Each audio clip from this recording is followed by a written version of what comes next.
Chapter 1. What the wheel wove 2 years is not long. By the reckoning of an age, it is barely a breath in the great pattern, a single thread drawn taut before the loom moves on. But for the men and women who had bled to see the last battle's end, 2 years had been long enough to bury their dead, and long enough to learn that peace, once won, still had to be built by hand, one stone and one grudge at a time. In Tyr, the harbour bells rang for something other than mourning. Galad Damodred, son of the former Queen of Andor, brother to the woman who now sits on its throne, and once Lord Captain Commander of a broken order, stands beside Berelain sur Pendrag as her husband, and in a city that had not yet decided whether to resent him for it.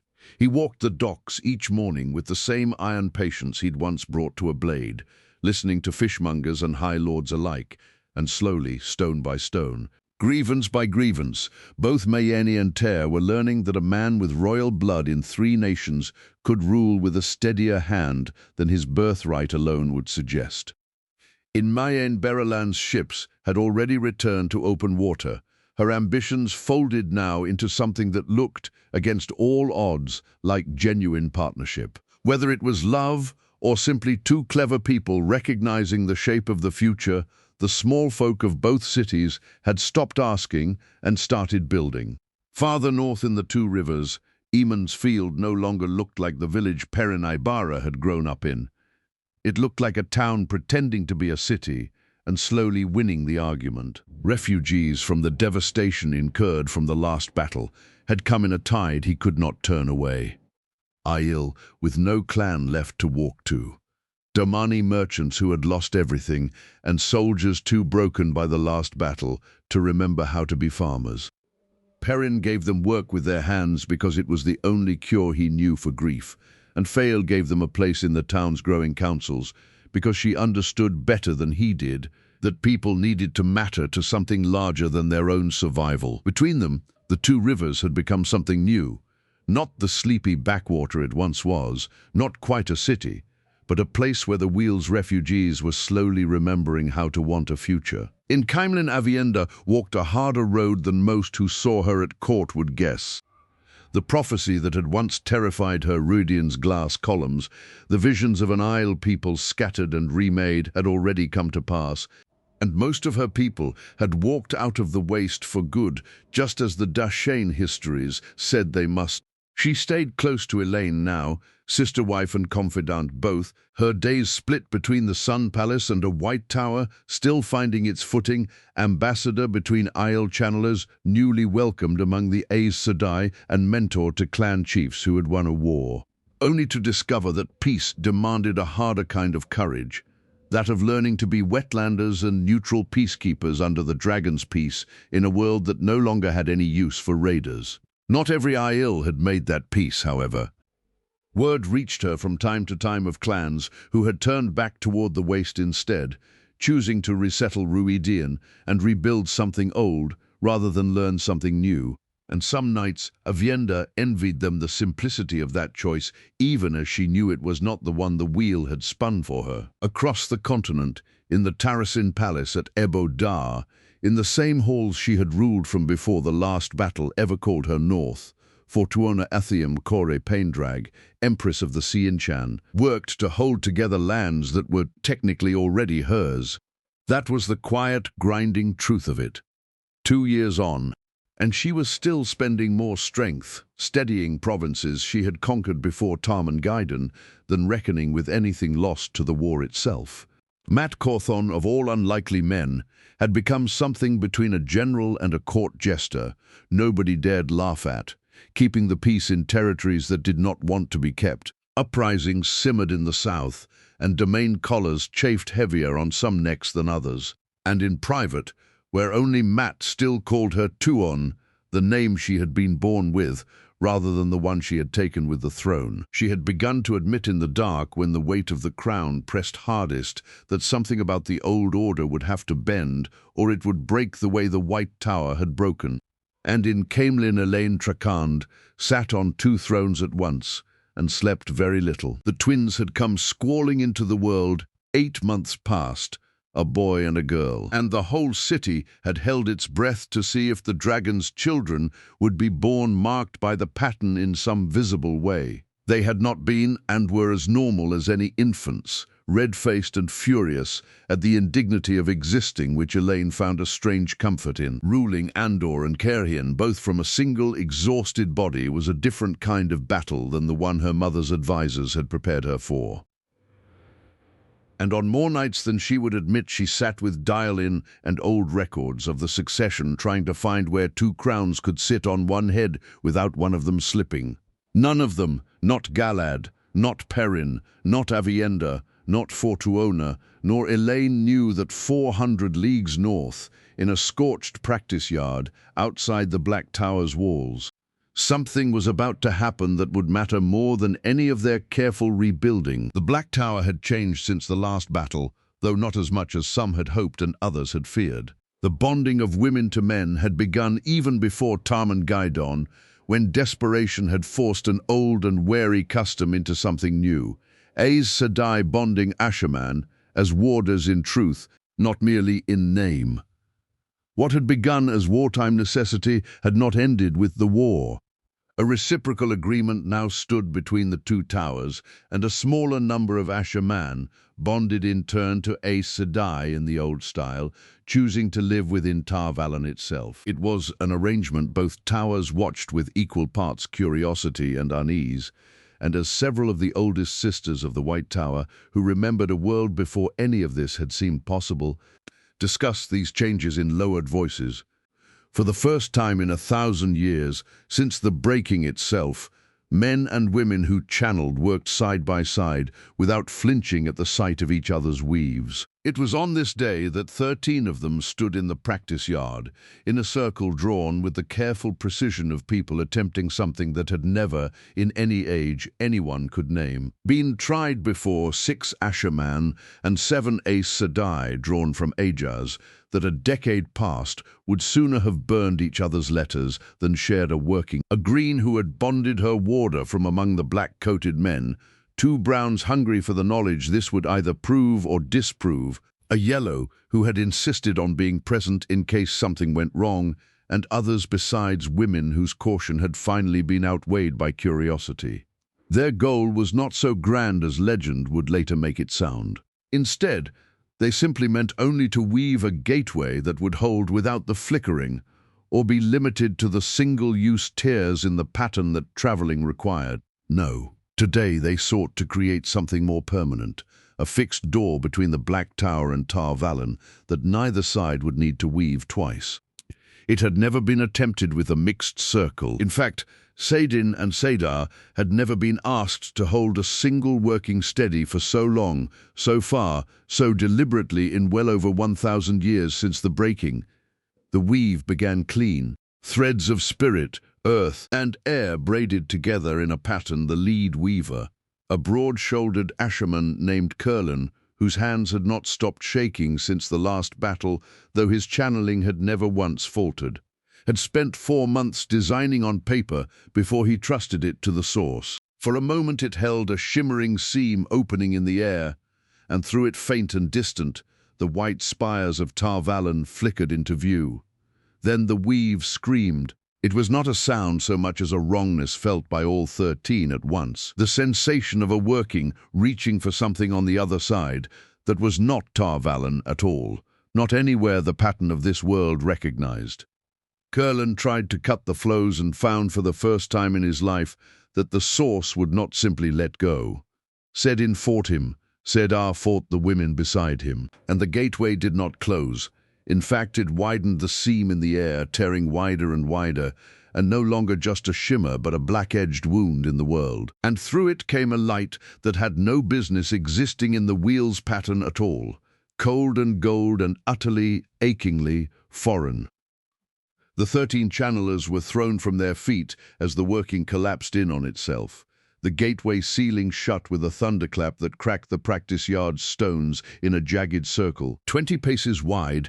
At the center of that circle, where a permanent doorway to Tar Valon should have stood something else instead. A girl, no older than some of the younger Asherman recruits, and dressed in clothes that belonged to no nation the Aes Sedai had ever catalogued. And then there was the gold light that crawled faintly along the length of a staff, clutched tight in both of her hands, and a belt at her waist humming with the same alien energy that had torn their working apart. She looked as stunned as they did. Trying to catch her breath, her eyes swept the scorched yard, and the 13 channelers sprawled or scrambling upright around her. The unfamiliar spires of a tower that was not the one she'd left behind.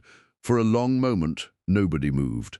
Nobody spoke. 13 of the most powerful channelers to walk the earth in 1,000 years stared at a girl who had fallen out of a sky that didn't exist, and the girl stared back.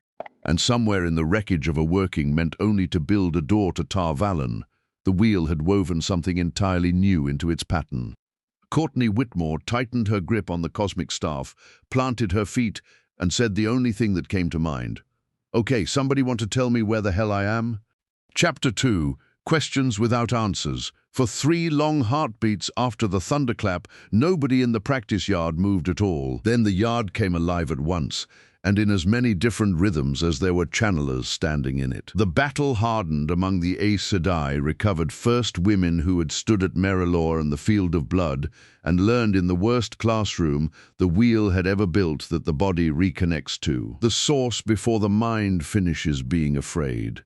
Damara Sedai, green to her bones, was on her feet and embracing Sadar again before the ringing in her ears had faded, a shield half-formed and ready though she had nothing yet to aim it at.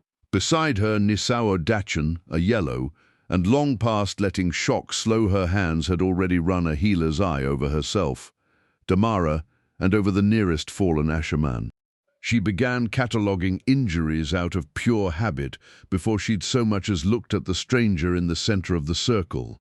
The Browns took longer and moved less, which was its own kind of readiness. 2 of them, Faranda and Old Sorande, who had buried 3 Edja sisters at the last battle and considered herself unshockable as a professional matter of pride, simply sat where they'd fallen. Her eyes narrow and already turning the wreckage of the weave over in their minds like a puzzle box. What had the gateway actually touched? What had it pulled through, and from where, and why? Neither of them reached for the source again. Neither of them needed to. Their weapons had always been questions. The Asherman were affected differently and moved faster than any of the women.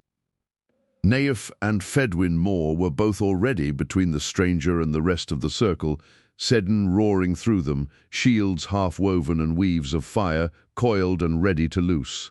Because that was what the Black Tower had taught them from their very first day under Mazraim Taim, and that discipline had carried over to their current leader, Logan, who had never once let them forget.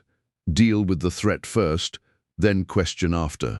Curlin himself, still on the ground, with one hand bleeding from where he'd caught himself on broken stone, even had a shield half raised before he'd finished getting his feet under him. 13 of the most dangerous channelers of this age, and not one of them entirely sure yet whether the girl standing in the wreckage of their working was a weapon's target, or simply a very confused bystander. Courtney Whitmore, for her part, did not look afraid. She looked, and this was, if anyone there could have read her expression rightly, the truest thing about her fascination. Her eyes swept the scorched yard, the black coats and the fantastical dresses, and the crackle of 2 kinds of power she didn't recognize, but could absolutely feel prickling against her skin like static before a storm. There was fear in there, too, buried deep, but present, the honest kind that came from being 19 years old and abruptly nowhere she recognized. But mostly it was mixed in with a healthy dash of dark humor at the sheer absurdity of it all. And of course there was also courage, the specific, stubborn kind that had once made her put on a costume and pick up a magic staff because somebody had to, and that courage had never quite let go of her since. She didn't raise the staff. She didn't reach for the belt either, though she could feel it humming low and ready at her waist. Instead, she planted her feet, tucked the staff loosely against one shoulder, and waited. It didn't take long. "Who are you?" Damara was on her feet now, shield still raised, voice sharp as a drawn blade. "What are you? Where do you come from?" That was not a working meant to touch anywhere in this world.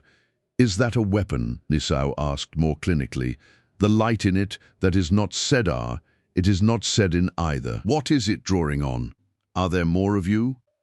This from one of the younger Aes Sedai, a white whose name Courtney would only later learn was Ferenday's own student. Was this an attack? Answer plainly. The questions came in a rush, overlapping, with half of them not waiting for answers before the next one landed. Courtney held up one gloved hand, not a threatening gesture, just the universal exhausted signal of okay, one at a time, please, and let them run themselves out, before she spoke. I'm going to be honest with you, she said. Once there was something resembling a gap. I have exactly as many answers as you do, maybe fewer. I was standing in my own backyard a second ago. Well, metaphorically. It was actually a very nice open field with significantly fewer ominous black coats in it. That got no laughs. She hadn't expected any. My name's Courtney. I don't know where I am. I don't know how I got here, and unless one of you was also just yanked through a gold and blue lightning show against your will, I'm guessing this was as much a surprise to you as it was to me. She glanced down at the staff, then back up. I'm not going to swing this at anybody unless somebody swings first. That's the only promise I've got to offer right now. It was Saranday, unhurried, who finally broke the tension the way only a Brown truly could, by treating the situation as a research problem rather than a crisis. She did not draw on either half of the power to arrive. Her weapon reacts to her, not to the source, and the working failed to reach Tar Valon at all. It appears to have reached somewhere else, and pulled this back instead. That is not the signature of an attack. That is the signature of an accident. An accident that could have gone considerably worse, Ferrande added, for considerably more people. The debate that followed was quieter than the first flood of questions, and far more consequential. Aes Sedai and Ashaman alike were weighing with the particular caution of people who had all personally survived an apocalypse 2 years prior, and on whether a girl who claimed total ignorance and carried a weapon none of them understood could be trusted not to be the opening move of something worse. In the end, it was not trust that won the argument. It was practicality. She had not attacked. She had not fled. She had, if anything, waited while 13 channelers who could level the yard between them if they were wrong had very little to fear from waiting a while longer to be sure. She goes to Logain, Curlin said finally, pressing a strip of his own coat against his bleeding hand. This began at the Black Tower, and it ends with him deciding what it means. Nobody argued. The walk from the practice yard to the tower proper was not a long one, but it felt longer, mostly because the Browns and the White had apparently decided that the first round of questions had merely been a warm-up. You said you didn't reach for the source, Ferenda said, falling into step beside her. And yet something in you clearly answers some power. What governs it? Is it drawn from a place? An object? A bloodline? The staff, mostly, Courtney said, and the belt. Their look back home, we'd call it a legacy, cosmic energy. It's been passed down. I didn't invent it, but I just get to use it. Passed down, Sarande repeated, in the exact tone of a woman filing something away for later. From whom? Long story. Also not sure you'd believe it, since I'm still not sure I believe where I currently am. The white Ferendi's student, whose composure had returned rapidly once the immediate danger seemed to have passed, asked with the flat precision of her Ajah, "Is your world at war?" Courtney thought about that for a second longer than the question probably warranted. Not exactly, not the way I'm guessing yours just was. She glanced sideways, taking in the still smoking edge of the practice yard behind them and the exhausted, watchful set of everyone's shoulders. You all look like people who just finished something recently yourselves and are still finding out what it cost. Nobody answered that directly, which was its own kind of answer. Logain Abla received her alone first. He did not raise his voice, and he did not need to. He was a big man, broad through the shoulders in the way of someone who had spent a hard decade as both prisoner and general, and his eyes, when they settled on her, had the unhurried, weighing quality of a man who had learned the hard way what happened when he trusted the wrong person too quickly. "You came out of a working meant to reach Tar Valon," he said, without preamble once the door had shut behind them. "And instead you came out of nowhere at all. That is either the most remarkable accident I have witnessed since the last battle, or it is not an accident, and you are about to tell me which accident," Courtney said. 100%, I promise you. Nobody plans to fall through a portal into medieval murder wizard summer camp." Logain's expression did not change, but something in his posture eased by a fraction. Not trust, not yet, but the specific relaxation of a man deciding a threat could wait a little longer to be confirmed. "Then you'll forgive me for continuing to ask questions before I decide what to do about you." "Forgiven. I've got a few of my own, if that's on the table." "It is." He studied her a moment longer. The staff, the belt, the calm underneath the very obvious fear, and something that might, on another man, have been the beginning of respect crossed his face. "But mine first." He asked her plainly and at length, once he'd sent for the two people he trusted most in the Black Tower, to hear it firsthand. Andral Genhold arrived first, quiet-footed and sharp-eyed, his bonded Pevara a half-step behind him, who had the particular alertness of a woman who had spent decades hunting the Black Ager and had never quite lost the habit of assuming the worst until proven otherwise. "Tell them what you told me," Logain said. "All of it." So she did. Where she was from, a world she could not begin to describe in terms any of them would recognize, except to say it had no Sadar, no Sedin, and nothing they'd call the One Power at all. Only her own inherited legacy and the tools that carried it. She spoke about how the light had found her on a mid-afternoon in the middle of an ordinary patrol, then how the ground under her simply started tearing, and where the next solid thing beneath her boots belonging to an entirely different world, that she had no way home she could name, no way to reopen whatever door had briefly existed, and no idea whether one could be reopened at all. And then, when Logain finally sat back and gestured for her to ask what she liked, she did. "Who are you people, all of you? The men in black? The women in the colors? What is—" I heard someone say "Da." "What's that? And where exactly am I, geographically, on whatever this world calls itself? Is there a way to get me home and—" She hesitated, just slightly on the last one. "What happened here? Because I've seen enough burned battlefields to recognize the look on everyone's faces out there. Something bad happened, and not that long ago." It was Andral who answered the last one first, quietly without being asked to. "The last battle," he said. 2 years passed. The world very nearly ended, and in some ways we are all still finding out what survived it." He glanced at Logain, then back to her. "As for the working that brought you here, I've spent longer than most puzzling over gateways. How they're built, how they fail.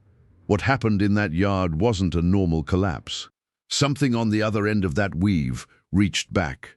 That's not supposed to be possible, and I don't yet know what it means. Not just that it happened to you specifically, but I don't think it was random." Pevara, arms folded, added only, "And until we know whether it can happen again deliberately, by someone with worse intentions than an accident. That is a problem for both our towers, not just hers." Logain listened to all of it without interrupting, and when the questions finally ran their course, he studied Courtney for a long moment. The way she suspected, he might once have studied a new Asherman recruit, deciding whether the man in front of him could be trusted with real power. "You'll stay here as a guest of the Black Tower," he said at last. "Not a prisoner. I don't believe you're a threat, and I don't believe you asked for any of this.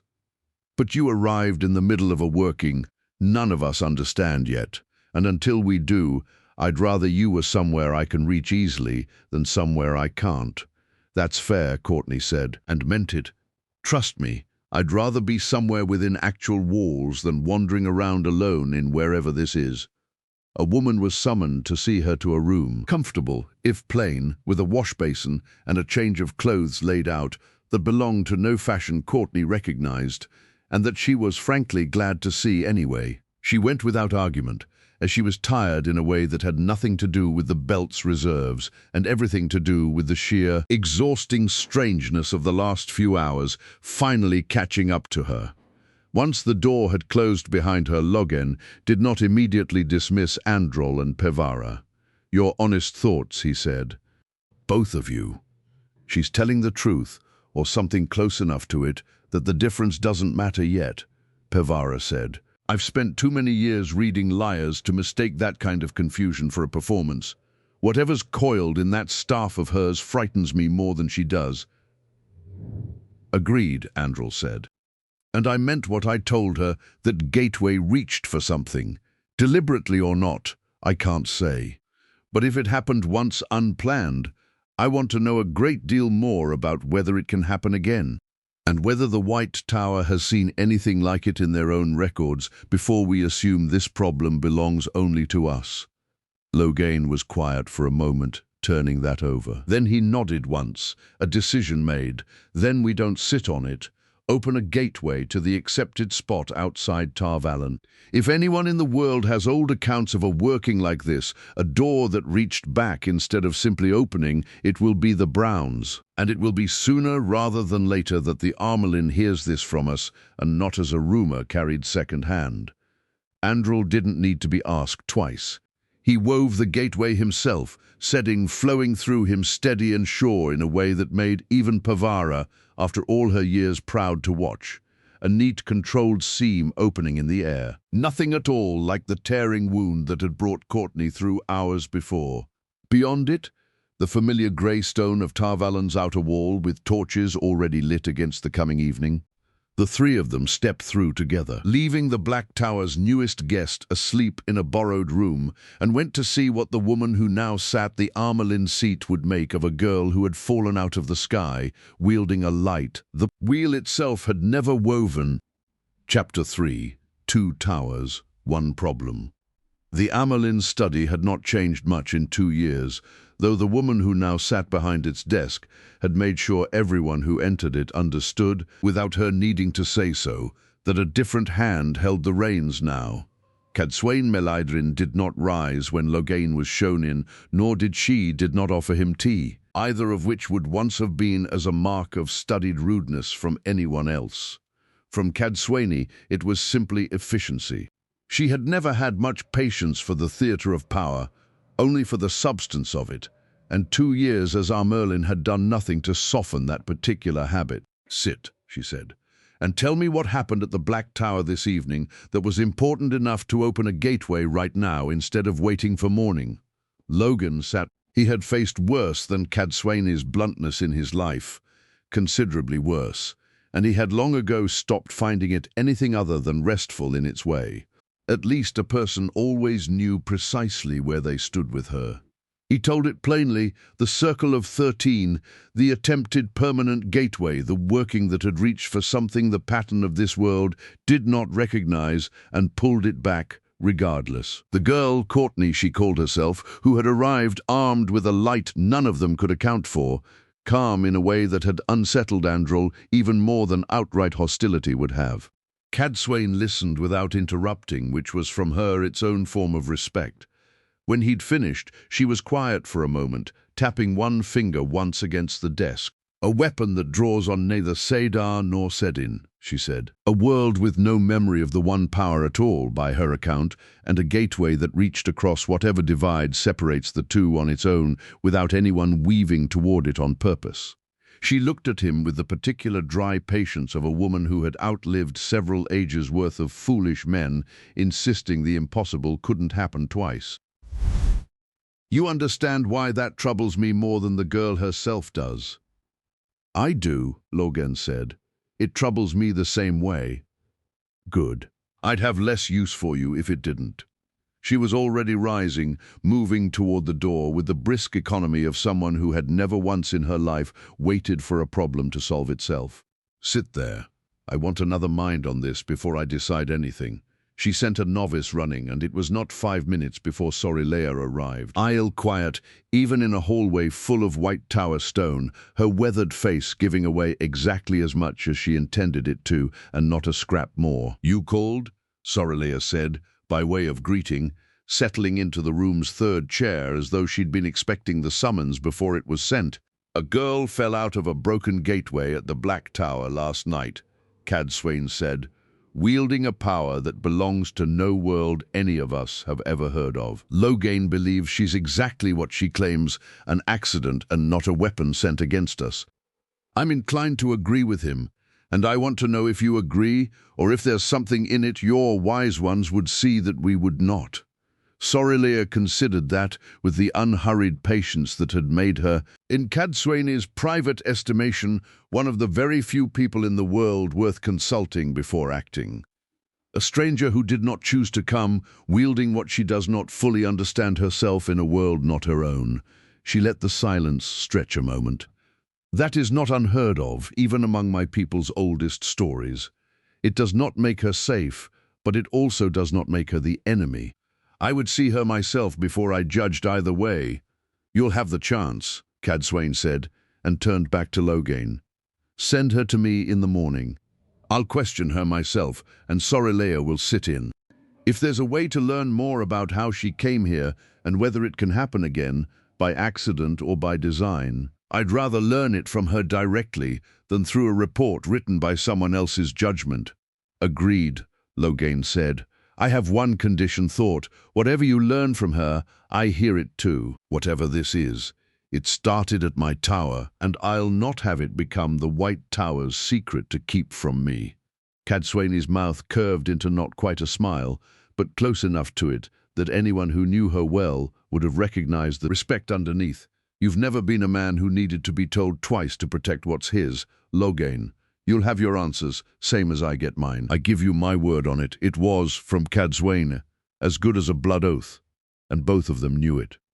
Courtney woke to unfamiliar light, and for one disoriented moment, no memory at all of why the ceiling above her was made of stone instead of drywall. Then the last day came back to her in a rush. The portal, the circle of strangers, the black coats, and the endless questions, and she lay still a moment longer, letting it settle, before she made herself get up. She dressed in her own clothes. The ones laid out for her the night before were finely made, soft and clearly meant as a kindness, but she left them folded on the chair regardless. If she was going to walk into whatever today held, she wanted to do it as herself. Uniform, boots, the belt cinched at her waist, not as a guest playing dress-up in someone else's idea of proper. She was still lacing her second boot as she opened the door to get her bearings and nearly walked straight into Pevara, who had, by the look of it, been a half-step from knocking. "Good, you're up," Pevara said, unbothered by the near collision in the particular way of someone who had spent decades being unbothered by far worse surprises. "Loghain wants you again within the hour. There's food first if you want it, and you should long days start easier with a full stomach, whatever world you're from. That," Courtney said, "is doctrine I can get behind regardless of which universe I'm standing in." The dining hall was loud in the specific, comfortable way of any room full of people who knew each other well enough not to need to perform politeness at breakfast. Men in black coats and Aes Sedai in their shawls sat scattered through it in no particular pattern Courtney could discern, and when she walked in beside Pevara, more than a few heads turned. However, they didn't stay turned for long. That, more than anything else, told her something true about the people in this room. Whatever they'd all survived recently, it had apparently included enough genuine strangeness that girl in strange clothes, carrying a glowing staff, barely rated a second glance before everyone went back to their porridge. "Nobody's going to ask me anything," Courtney said, settling across from Pevara with a bowl of something warm and unidentifiable that smelled, at least encouragingly, like actual food. "They asked plenty last night, second-hand," Pevara said. "And most everyone in this hall has at one time or another seen something that broke whatever they thought the world was allowed to do. A girl from nowhere is strange. But it isn't new strange if you take my meaning." "I do, actually." Courtney turned her spoon over once, thinking. "Can I ask you something? Last night, everyone kept saying Sadar and said in like they were two different things. Back home, we'd just call it all magic and move on. What's the actual difference?" Pevara answered plainly, and without the impatience of someone who'd rather not explain the obvious. "The true source is a power that was split since the beginning of the world into a male half and a female half. And in ancient times, both men and women did extraordinary things together with it. But about 1,000 years ago, an event we called the Breaking caused Sadin to become tainted, until it was finally cleansed in recent years by the Dragon Reborn. Sedar, on the other hand, remained untouched, but is no less demanding of the women who channel it. Courtney listened with the particular focus of someone filing away rules she suspected she'd need later, and asked exactly the kind of follow-up questions that told Pevara more than any of last night's protestations had that whatever else this girl was, she was not stupid. By the time they'd finished eating and made their way up to Logain's office, Courtney had a working, if incomplete, map of at least the basic shape of the world she'd landed in.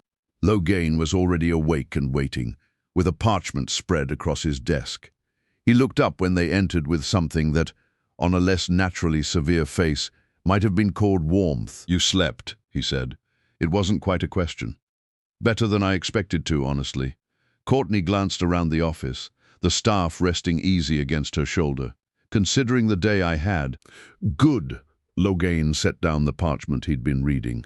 "I met with the Amelin seat last night, while you slept. She is my equal in the White Tower and leads the Aes Sedai the way I lead the Black Tower, more or less. She'd like to meet you?"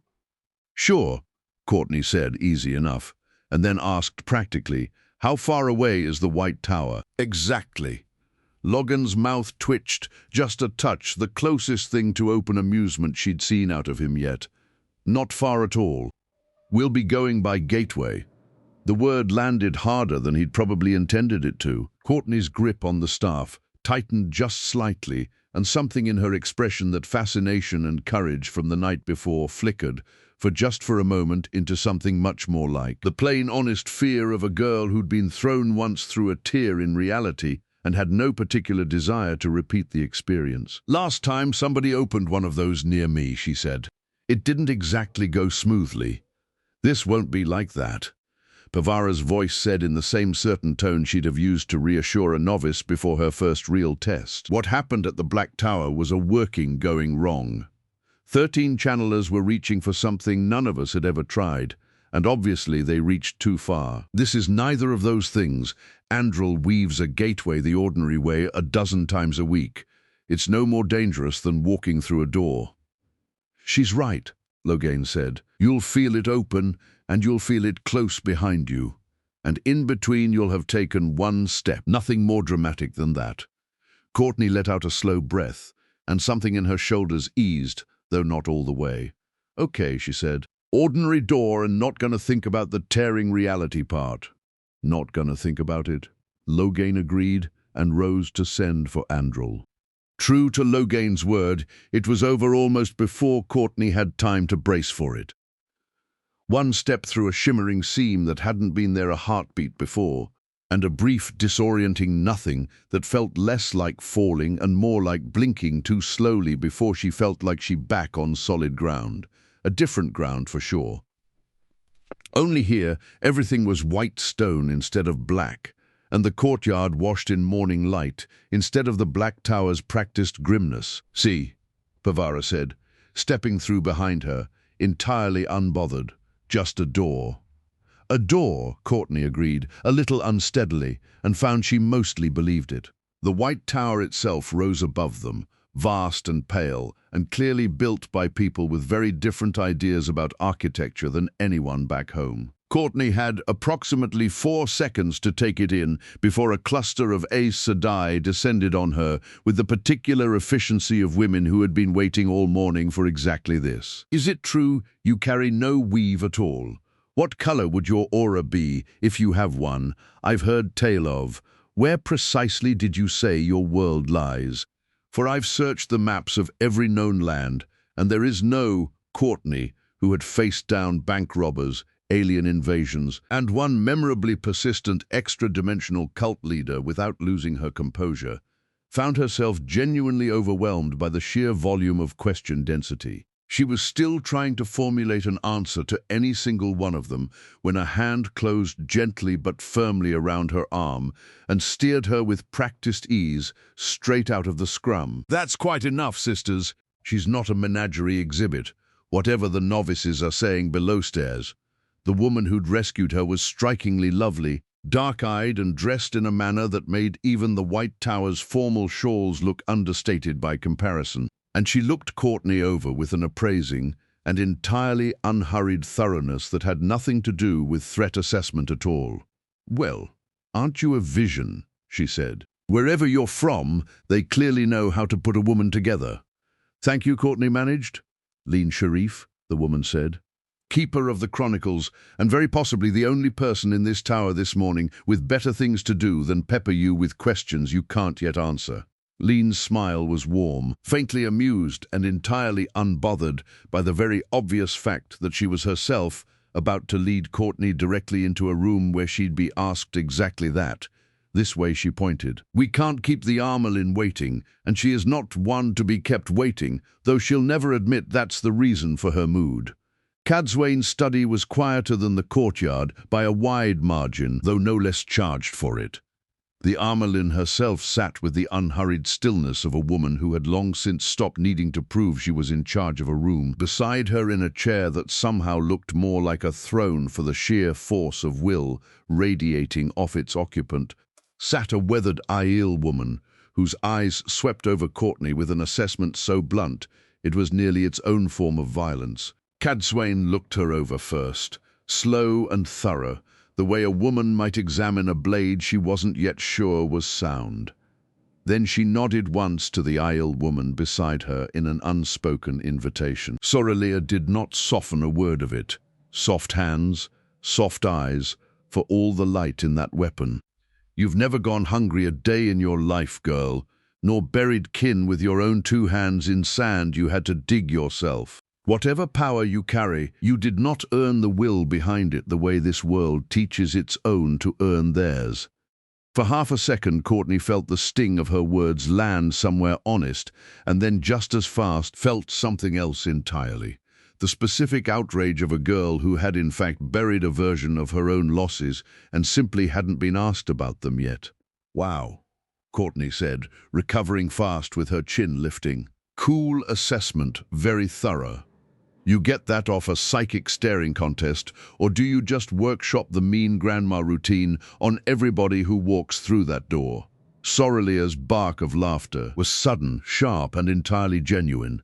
The laugh of a woman who had not expected to be talked back to and found, against all her own expectations, that she enjoyed it. "Oh," Sorelea said to Cadswain, without looking away from Courtney. "I like her." Cadswain's mouth curved, dry as old parchment. "Sit," she told Courtney. "We've a great deal to discuss, and I'd rather do it while my keeper's still willing to write quickly." Lean, already settled at a side table with pen and paper, didn't look up, but her lips twitched. What followed was less of an interrogation and more like a genuine, careful exchange. Cadswain's questions were sharp and unhurried, circling back when an answer felt incomplete and never once raising her voice. And Courtney, for her part, answering as honestly as she had all day and asking just as much in return. Sorelea watched throughout with the alert, assessing stillness of a woman deciding slowly and against her own initial judgment that there might be more to this stranger than soft hands after all. It was finally Courtney who asked the question that had been sitting under everything else since the moment she'd arrived. "Could somebody just lay it all out for me? What is this place? What happened here? Why does everybody I've met so far look like they just walked away from something they're not sure they survived?"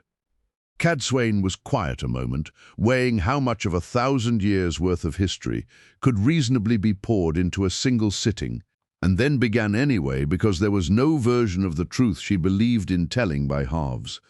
She told her of the wheel that turned all ages, weaving them into the pattern of the world and unweaving them again, and of the dragon born to save the world and destined every age to break it a little in the saving. She told her of 1,000 years called the breaking of the world, where 3 centuries of it was caused by men gone mad with a tainted half of the very power that ran through channelers like Logain, and the long, slow age of rebuilding that had followed, in which the world had forgotten most of what it once knew and feared the rest.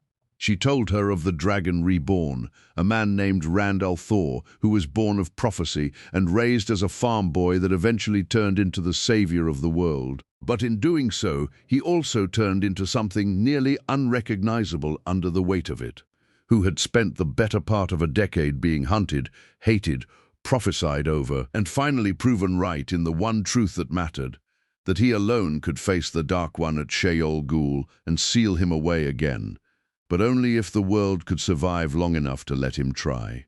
She told her of the last battle itself, armies of the shadow pouring across every nation at once, into nations that had spent centuries distrusting each other and were forced in the space of months to stand shoulder to shoulder or not stand at all, and of the dragon's peace, the agreement Randall Thor had forced from every ruler of every land before he'd go to face his fate, binding them to something like unity even after his purpose was served.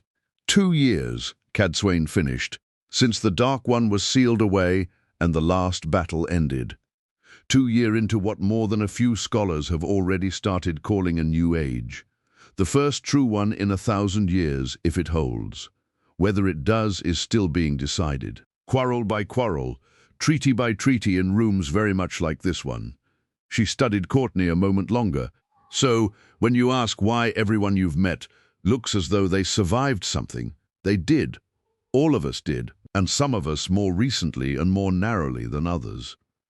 The room was quiet for a moment, after she spoke with the weight of 1,000 years settling into the space between them. Chapter 4. A Star from Another Sky. For a while, none of the 3 women in that study spoke, each of them sitting with the quiet weight of 1,000 years, just laid bare in a single sitting.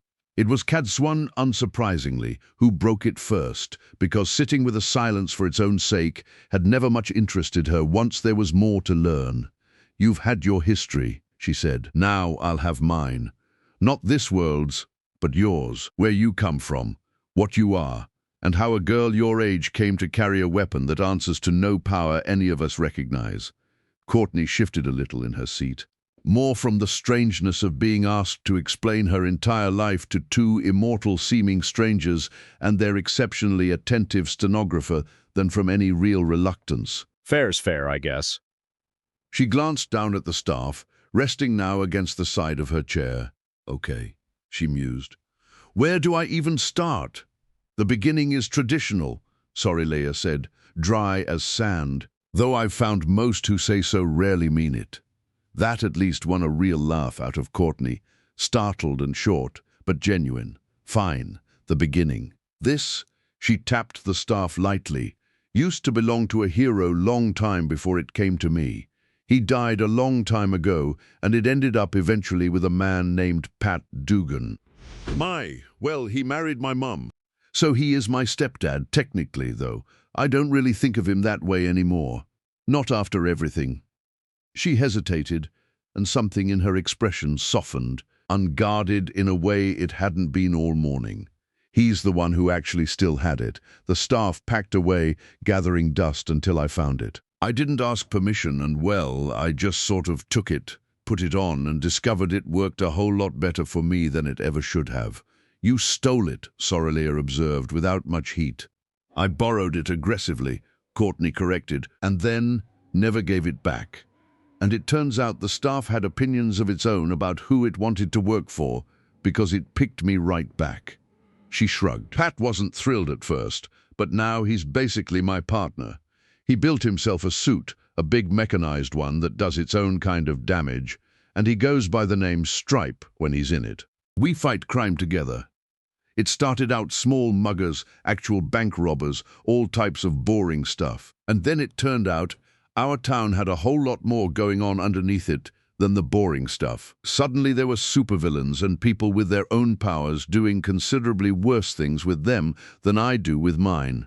"You said last night you don't fight wars," Lean said. Quill still moving, though her eyes had come up from the page. "Only criminals." "Yeah, that's kind of the whole point for me." Courtney considered how to explain it to people who'd just described armies clashing across the length of a continent. "Where I'm from, most of what needs fighting aren't nations against nations, but rather it's people using power, all kinds of powers to hurt people who can't fight back. That's what the staff's for, as far as I'm concerned. Not conquering anything, just making sure the people who'd otherwise get away with it don't. Cadswain's eyes had not left her the entire time, weighing every word with the particular patience of a woman who had spent centuries learning to hear what wasn't being said as clearly as what was. And the ones with power like yours, or worse. You've faced them yourself. More than I'd like. Courtney's voice had gone a shade more serious. Look, I'm not going to pretend it's always street-level stuff. Sometimes it's bigger. There's a group, the Justice League, we call them heroes, who handle the genuinely massive problems. Things like alien invasions and things that could wreck a whole planet if nobody stepped up. I've worked with them a handful of times when whatever was happening was just too big for me and Pat to handle alone. That finally was the detail that made Sorelea sit forward, her earlier bluntness giving way to something closer to real interest. Threats to an entire world? She asked incredulously. And you've stood against them? Stood near them, mostly, Courtney said, with a flicker of the dry humor that seemed to be her default setting even under pressure. There's a guy who can lift a building over his head like it's nothing, a woman who could probably level this whole tower without breaking a sweat, and is somehow also one of the kindest people I've ever met. A guy who runs so fast the laws of physics just sort of stop applying to him personally. I'm not in their weight class, not really. But I've been in the room when it mattered, and that's counted for something more than once. A being who could level a tower, Cadswain repeated slowly, and yet uses that strength for kindness, not conquest. She exchanged a brief, unreadable glance with Sorelea. That is not a small thing. In a world that has spent 1,000 years learning the opposite lesson from its own strongest. Well, there is a saying we have, albeit from a comic book, Courtney added. With great power comes great responsibility. The room went quiet again for a moment, all three of the older women visibly turning something over. Not suspicion now, Courtney thought, but something closer to genuine reckoning, as though the shape of her whole distant, impossible world had just become a little more solid in their minds, and a little harder to dismiss as simple accident or curiosity. It was Lean setting down her quill at last who spoke first. In all my years keeping this tower's chronicles, I don't believe I've ever taken notes on a story quite like that one. Nor I, Cadswain said, and there was, for just a moment, something almost warm beneath the dryness. She sat back, weighing all of it. The staff, the belt, the impossible catalogue of a world with heroes instead of channelers, criminals instead of forsaken, and a girl at the center of it who'd clearly earned more of her courage than Sorelea's first assessment had given her credit for. Well, Cadswain said finally, decision settling into her voice the way it always did once she'd heard enough to act. You've given us more in one morning than most sources give the White Tower in a year, and I don't intend to waste it. I'll set the Brown Ager to searching every account this tower holds of workings that reached between worlds, if such a thing has happened before. And if it's occurred in any age, there will be a record of it somewhere, however buried. That work will take time, and there's no sense in you sitting idle here in the White Tower while it does. So what do I do in the meantime? Courtney asked. You go to Camelin, Cadswain said. There are 2 women there I'd trust with a stranger's welfare before almost anyone else in this world. Elaine Trackand, Queen of Andor and Kerhian both, and Avienda of the Aiel, who has spent 2 years now learning exactly the kind of patience a stranger in a strange land requires. This made her glance at Sorelea, who inclined her head slightly in agreement. Between the 2 of them, you'll not have better company and better protection than anything I could offer you sitting here as my sisters comb through dusty records. And Elaine, if I know her at all, will want to meet the girl who fell out of the sky the moment word reaches her, which, knowing this tower's talent for gossip, will be well before you arrive. Courtney looked between the 3 of them, the Merlin, the wise one who'd insulted and then befriended her within the same 5 minutes, and the keeper who'd clearly written down every word of a story that just 24 hours ago Courtney herself would have called impossible to tell anyone outside her own world. Keimlin, she said. Okay, guess I'm about to find out if gateways get less weird the second time. Sorelia's mouth curved, the closest thing to a smile Courtney had seen out of her yet. They do not, she mused. You simply grow tired of pretending otherwise. For the second time that morning, Courtney laughed, genuine, a little startled, and considerably more at ease than she'd felt since the moment the pattern had first torn open beneath her feet. Chapter 5. A star watches over the gateway to Camelin opened onto a palace garden in full summer bloom, and this time Courtney stepped through it without so much as a flinch, which she reflected said more about how quickly a person could get used to the impossible than she was entirely comfortable admitting. Word had, as Cadswain predicted, travelled faster than she had. Elaine Trecand was waiting in the garden itself rather than some formal throne room, heavily attended but visibly impatient with all of it. Beside her stood a striking Aiel woman whose calm, assessing eyes reminded Courtney not unkindly of Sorelia's, meaning they had the same unhurried thoroughness but worn much softer at the edges. "So you're the one who's had half the White Tower talking since yesterday," Elaine said, by way of greeting, with the particular warmth of a woman who'd clearly decided already that she liked what she'd heard. "I'm Elaine Trecand, and this is Avienda, my first sister and considerably better company than most of my actual advisors." "Courtney," she said, "sorry in advance if I break something. I have a habit of doing that without meaning to lately." Avienda's mouth curved, faint and dry. You would not be the first stranger to arrive in this city and leave something broken behind her. Randall Thor managed a similar reputation, and he was considerably less polite about warning people first. That got a genuine laugh out of Courtney, and something in her shoulders eased further, the specific relief of finding, after 2 days of careful interrogation, 2 people who seemed inclined to simply talk to her rather than study her like a specimen. They settled in the garden proper.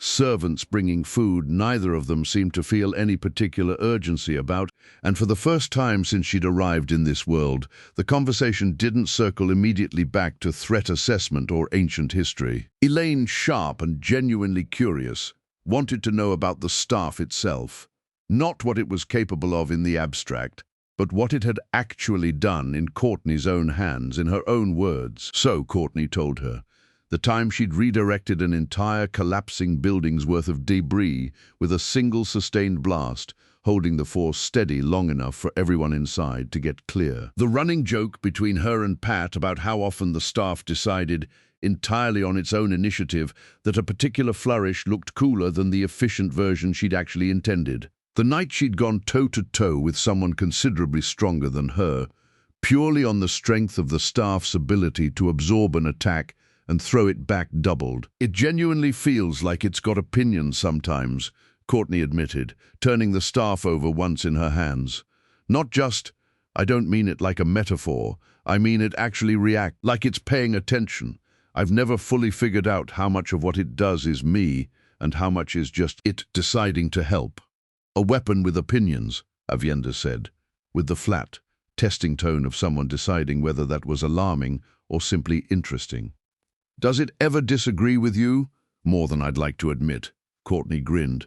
"Look, I love the thing, but it's had a mind of its own since long before it was mine. I just try to stay on its good side." It was, in hindsight, exactly the wrong sentence to say out loud, because the staff chose that precise moment to prove her point. It lifted itself gently from her grip, not wrenched away, not stolen, but simply rising, unhurried, the way a curious child might wander off mid-conversation toward something more interesting. And it drifted, glowing faint and gold, toward the open palace windows above the garden. "Okay, that's new," Courtney said, scrambling up. "It's never just left before." Elaine was already on her feet, alarm sharpening her voice. "That's the direction of the nursery." The 3 of them moved fast, Avienda reaching the doorway first, with the quiet economy of a woman who'd spent a decade training her body to outpace her fear rather than be ruled by it. And what they found when they reached the twins' room stopped all 3 of them cold in the doorway. The staff hovered above the 2 sleeping cradles, motionless, its golden light dimmed to something soft and low, no brighter than a well-banked hearth fire. It wasn't threatening anything. It wasn't doing anything at all, as far as Courtney could tell, except simply hanging there, patient and quiet, tilted very slightly downward, as though watching. "It's not hurting them," Avienda said, low, one hand still half raised toward the source, out of pure instinct. "It isn't even touching them." "No!" Courtney breathed, something in her chest loosening, as the panic of the last 10 seconds gave way to a much stranger, softer confusion. "It's just looking at them." Elaine, torn between a mother's alarm and her own formidable curiosity, took one careful step closer, and the staff didn't so much as flicker in response. It simply continued its slow, quiet hover, light pulsing gently in time, with something that looked for all the world like patient attention. "Cosmo," Courtney said quietly, and felt a little ridiculous saying it out loud to two women who had no context at all for the name. As the two women turned to look at Courtney, she replied sheepishly, "I've never actually told anyone outside my own world this part, because it sounds unhinged even to people who already believe in magic staffs. The staff's got a name, Cosmo. It's not just a tool. I think it's actually alive, in its own way, aware. It doesn't talk, not in words, but it's been watching over me for years, the same way it's watching your kids right now." Avienda's brows rose, though the alarm in her posture had eased into something closer to careful fascination, a weapon that watches children sleep out of what appears to be simple curiosity. "Yeah, that tracks, actually," Courtney said, with the fond exasperation of someone long past, being surprised by her own equipment's choices. "It's done stranger things. There was this one time it spent an entire stakeout more interested in a stray cat than the actual criminals we were supposed to be watching." Elaine, despite everything, laughed, a real laugh, sudden and warm, with some of the day's careful formality cracking clean through it. "A magical weapon with the temperament to become easily distracted by a cat," she continued. "Even Rand's Calendar never once expressed curiosity about anything." "I confess I like your Cosmo rather better already."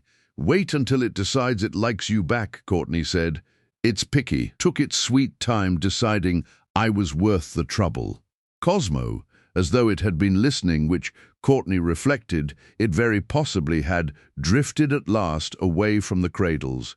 Dimmed light brightening slightly as it floated back across the room and settled, gentle as a sigh, back into her waiting hand. "Well," Avienda said dryly, watching the whole performance with an expression that suggested she was already revising her opinion of exactly how strange this particular stranger's world truly was.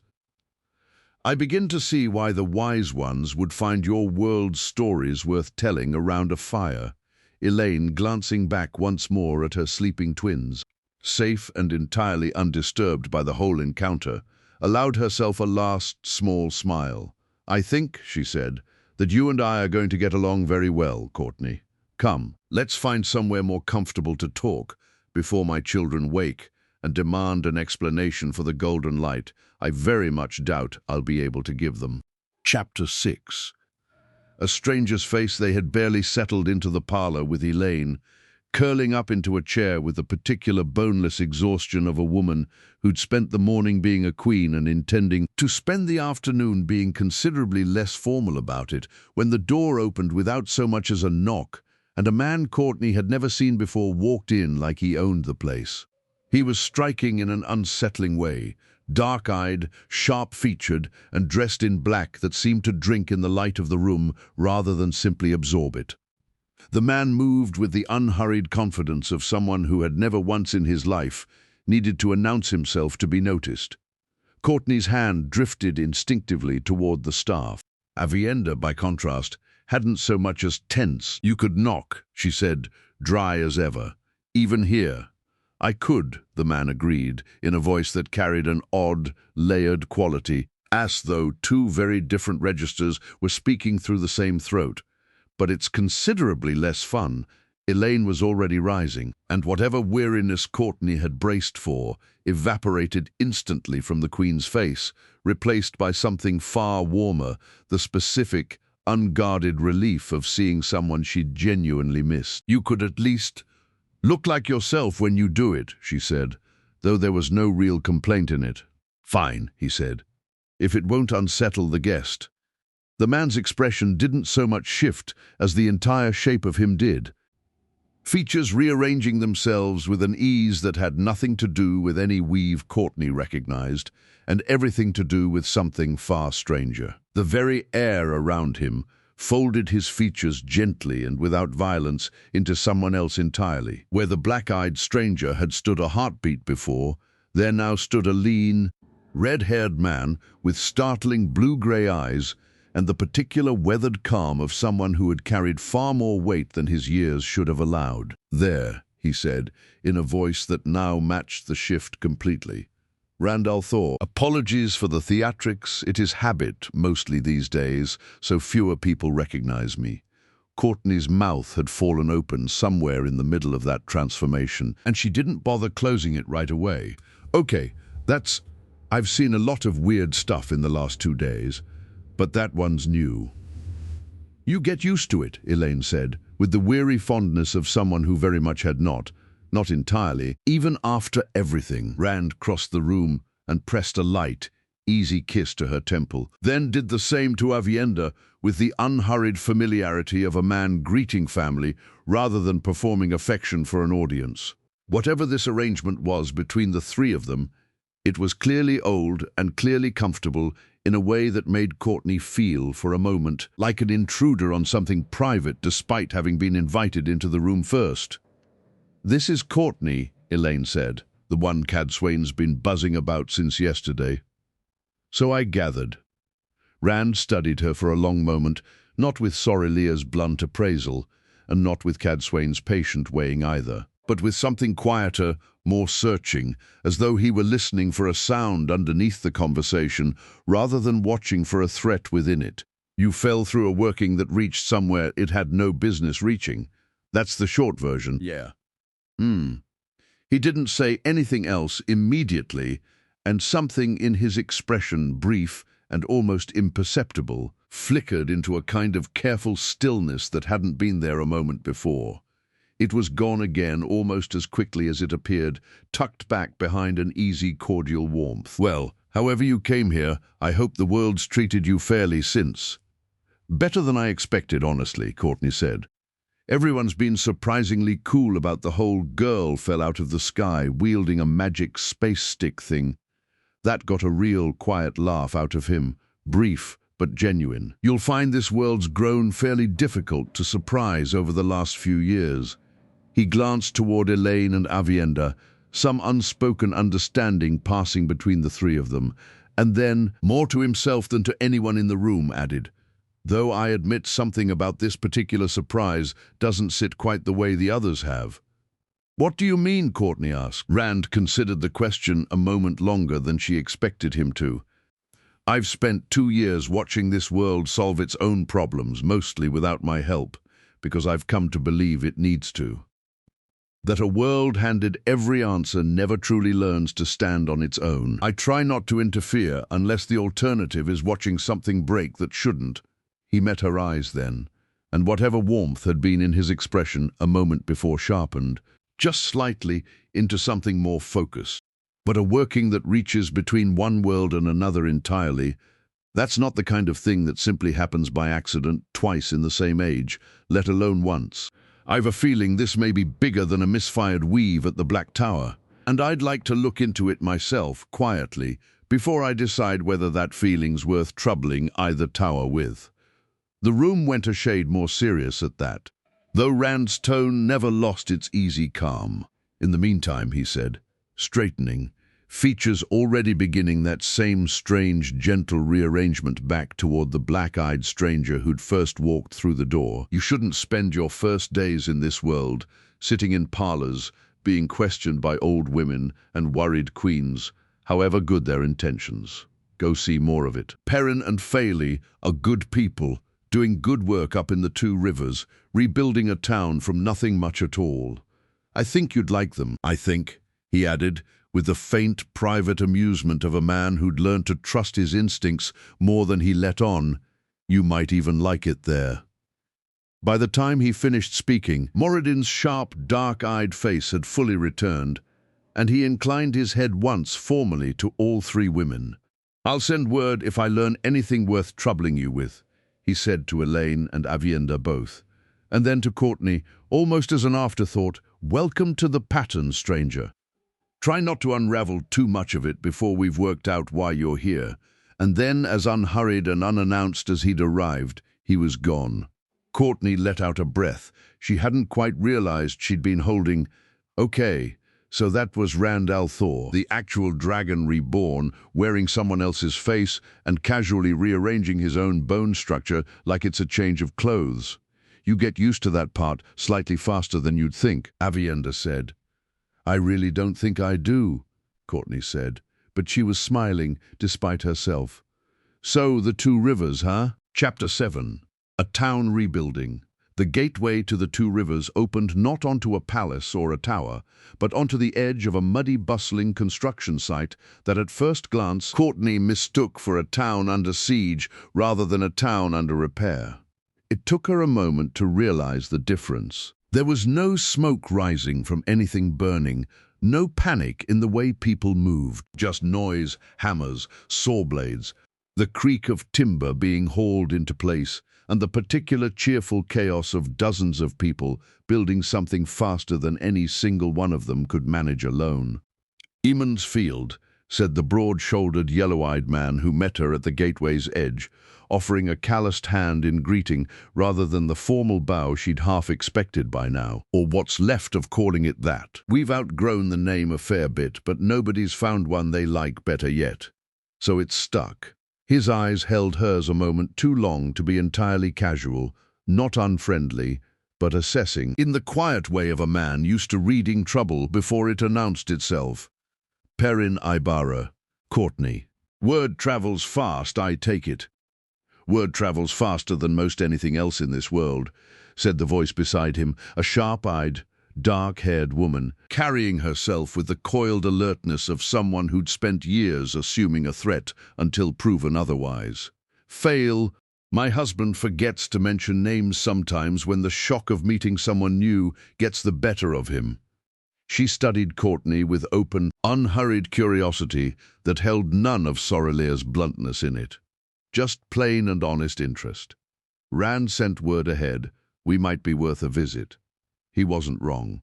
"Come, I suspect you'll want food, and we've plenty of questions that can wait until you've had some." That alone told Courtney something important about the two of them. Something that set this stop apart from every other since she'd arrived. Nobody here seemed inclined to interrogate her the moment she stepped through. It felt, for the first time in days, less like an audience and more like a welcome.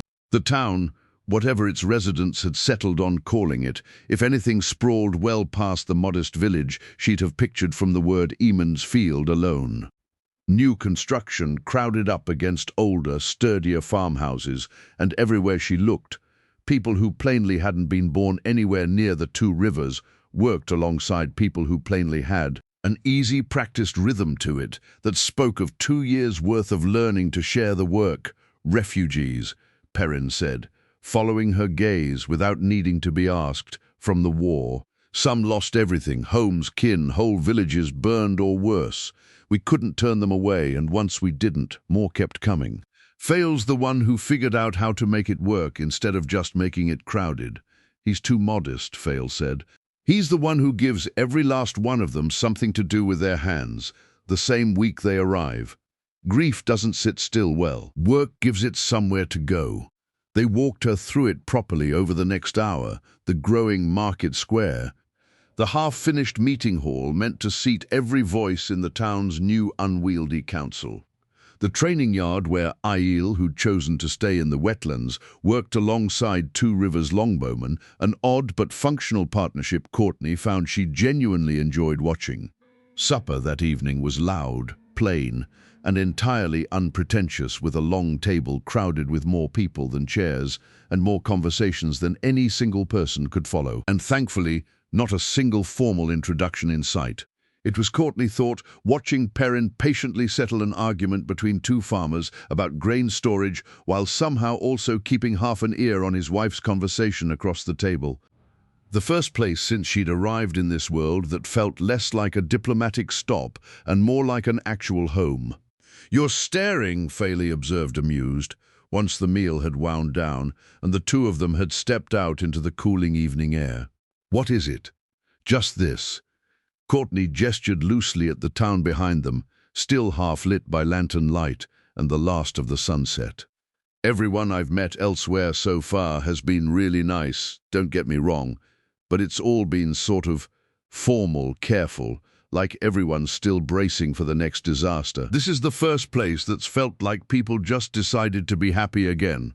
We had to decide it on purpose," Faley said, quieter now. "It doesn't come naturally after what this world's been through. Perrin built half of this town on nothing more than the belief that grief needs somewhere useful to go, or it curdles into something worse. So far, he's been right more often than not." They were still standing there when Perrin found them, something in his expression that hadn't been there over supper. A tightness around the eyes that was subtle enough that Courtney might have missed it entirely if she hadn't spent the better part of a lifetime learning to read exactly that look on people about to deliver bad news. "One of the outriders hasn't checked back in," he said, low, mostly to fail. "One of Tam's boys. Tam Althor had taken over command of the local militia in town since returning from the war. He was due back at dusk from the northern boundary." Courtney looked puzzled. "Now that's nothing unusual most nights, but he's never missed a check-in before. Not once since we started running them." "Could be nothing," Faley said, though her tone made it clear she didn't fully believe that either. "Could be." Perrin's gaze drifted, unbidden, toward the dark tree line beyond the town's newest houses, towards the forest that 2 years ago had crawled with worse things than any missing outrider should ever have to explain away. "But I haven't had that feeling in my gut since before Shayol Ghul, and I'd rather be wrong checking it now than right regretting it come morning." Courtney felt something shift in her own chest, some old, familiar readiness she hadn't needed since the Black Tower's practice yard. She glanced down at the staff, already humming faint and warm at her side, as though it too had noticed the change in the air before she'd fully understood it herself. "I'll come with you," she said. Perrin looked at her for a long moment, weighing her the way he'd weighed her from the very first handshake, and then nodded once. Decision made. "Get your gear, we leave within the hour." Chapter 8. Twisted Ones. The forest north of town had gone quiet in a way Courtney didn't like. Not peaceful, quiet, but the particular held-breath stillness she'd learned over years of nighttime patrols back home that usually meant something was wrong before any actual evidence turned up to prove it. Perrin walked a half-pace ahead of her, easy and unhurried on the surface, though Courtney had already noticed the tension coiled through his shoulders and the way his amber eyes kept flicking toward the tree line like he was listening for something she couldn't hear at all. Then, abruptly, he stopped. His eyes went distant for a moment, not blank exactly, but turned inward and focused on something entirely elsewhere. And whatever he was hearing, it wasn't good. His jaw tightened, and when he spoke his voice had dropped low, urgent. "Wolves," he said, by way of explanation before Courtney could ask. "They talk to me, have for years." She looked at him curiously. It's a long story, and not one I've got time to tell properly right now." He was already moving again, faster this time, angling deeper into the trees. "They're calling to me as young bull, warning me." His expression darkened further. "They say twisted ones in the forest, more than a few of them moving together and moving fast." "Twisted ones? Trollocs," Perrin said, and the single word carried more weight than the explanation that followed it. "That's what the wolves call them. Nothing kinder to call something that was never meant to exist in the first place." He glanced at her, and for just a moment, the calm, deliberate man from supper the night before was gone entirely and replaced by something harder, more focused. A man who'd fought this exact enemy more times than he'd ever wanted to, and had hoped, genuinely hoped, he'd fought it for the last time 2 years ago. There hasn't been a Trolloc within 100 miles of the two rivers since before the dragon returned. Not one. Not so much as a rumor of one. Whatever's happening tonight, it isn't ordinary, and I don't like not knowing why.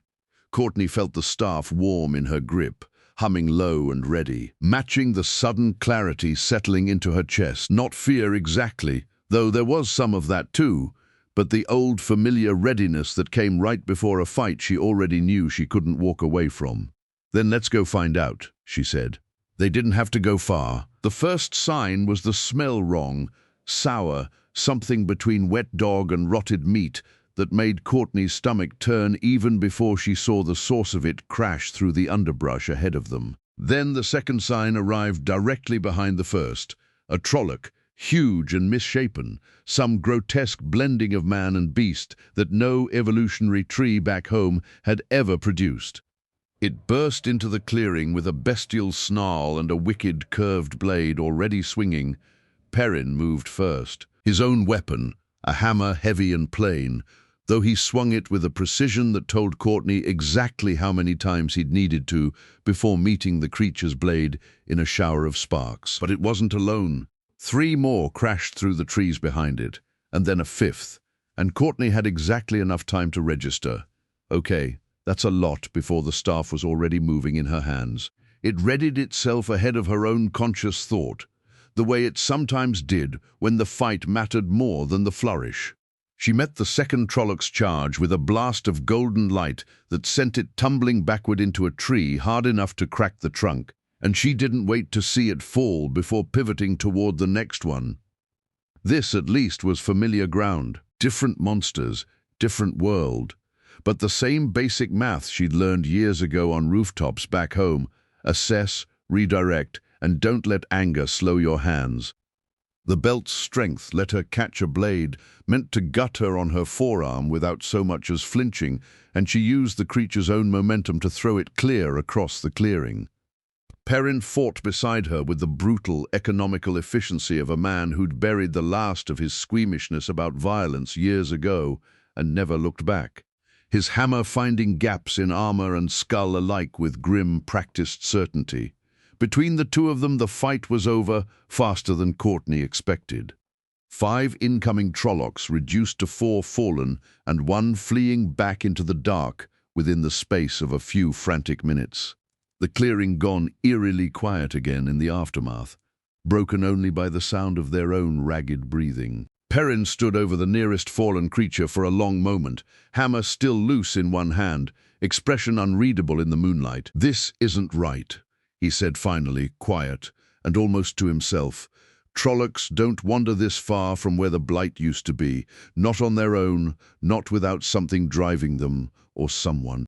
And even setting that aside, he crouched, studying the creature more closely, something in his posture shifting from combat alert to genuinely troubled. There's something off about this one. The taint on it, he shook his head. "I've killed enough of these to know the shape of ordinary shadow work when I see it, and this isn't quite ordinary.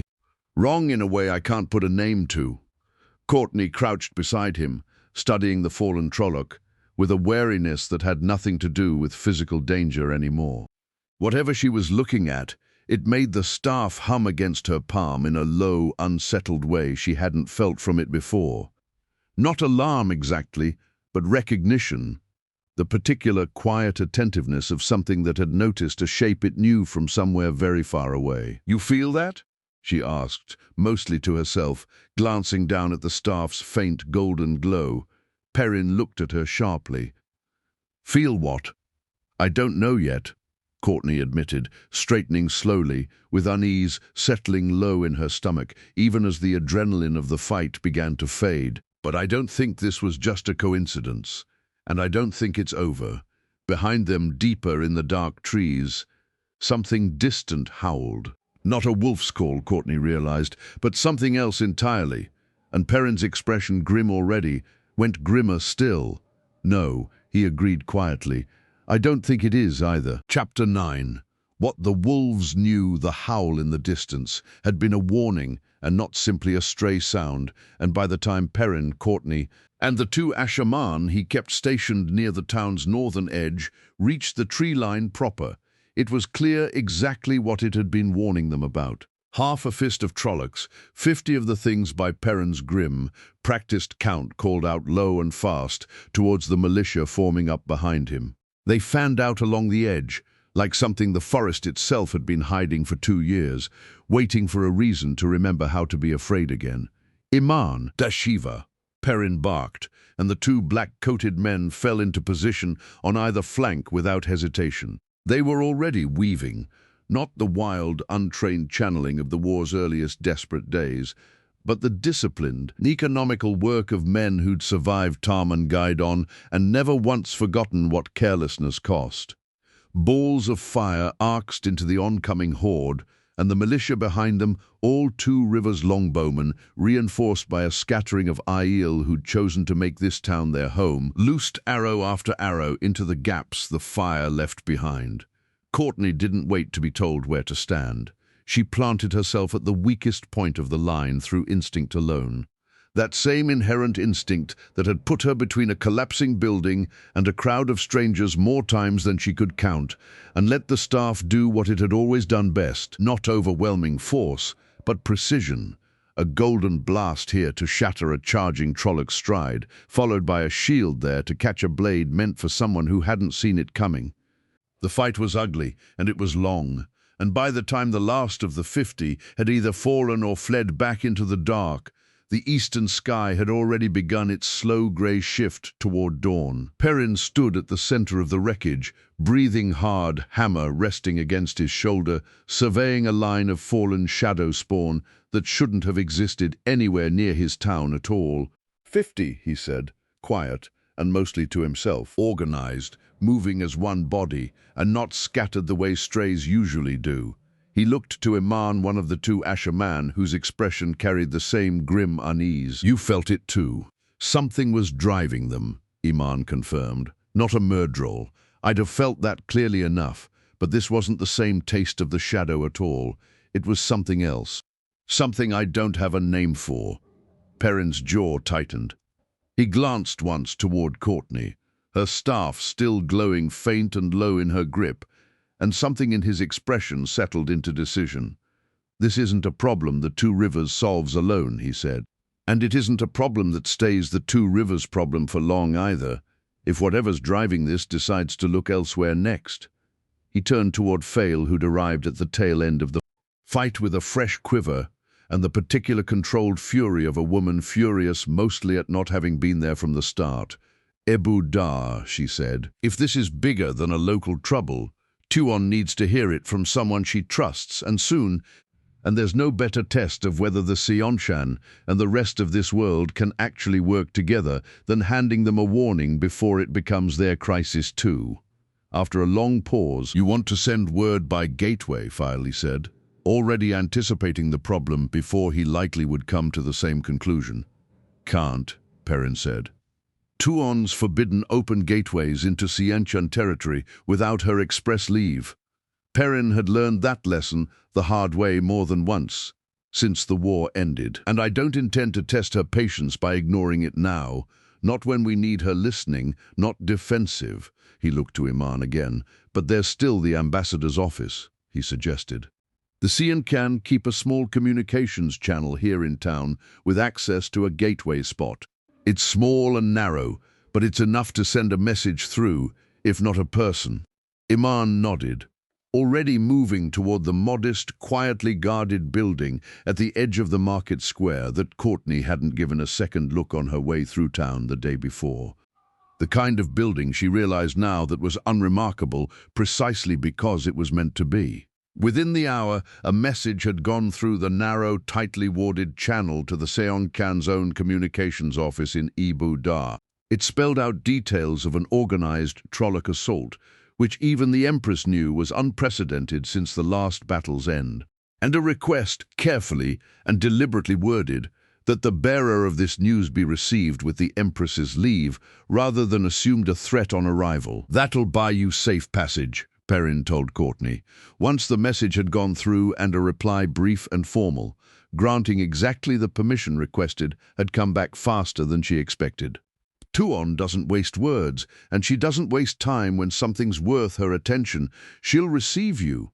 So, how do I actually get there? Courtney asked. Another gateway, not this time. Not without her direct invitation for the crossing itself, and that's not quite what she granted. Perrin considered a moment, then gestured vaguely southeast, toward a horizon. Courtney couldn't begin to judge the distance to. Ebo Dar sits along the coast south and a fair bit east of here. It would be days of hard riding if you went by horse, and even longer by cart. But that staff of yours moves considerably faster than any horse I've ever seen, unless I badly misjudged what I watched it do tonight. Courtney glanced at Cosmo, humming warm and steady in her grip, already half eager, it seemed, for exactly the kind of flight it hadn't gotten to stretch its legs on since she'd arrived in this world. "Yeah," she said, a slow grin creeping in despite the night's exhaustion. "I think it can handle that." Perrin gave her rough, practical directions. A river to follow part of the way, a mountain range to keep on her left rather than her right, and landmarks translated as best he could into terms a stranger to this world might actually recognize from the air. And Fail pressed a small, sealed letter of introduction into her hand for good measure, in case Tuon's patience for strangers proves shorter than her curiosity. Courtney tucked it away, tightened her grip on the staff, and looked out over the horizon. Perrin had pointed her toward the first sky she'd get to fly, since she'd fallen out of one entirely different from this one.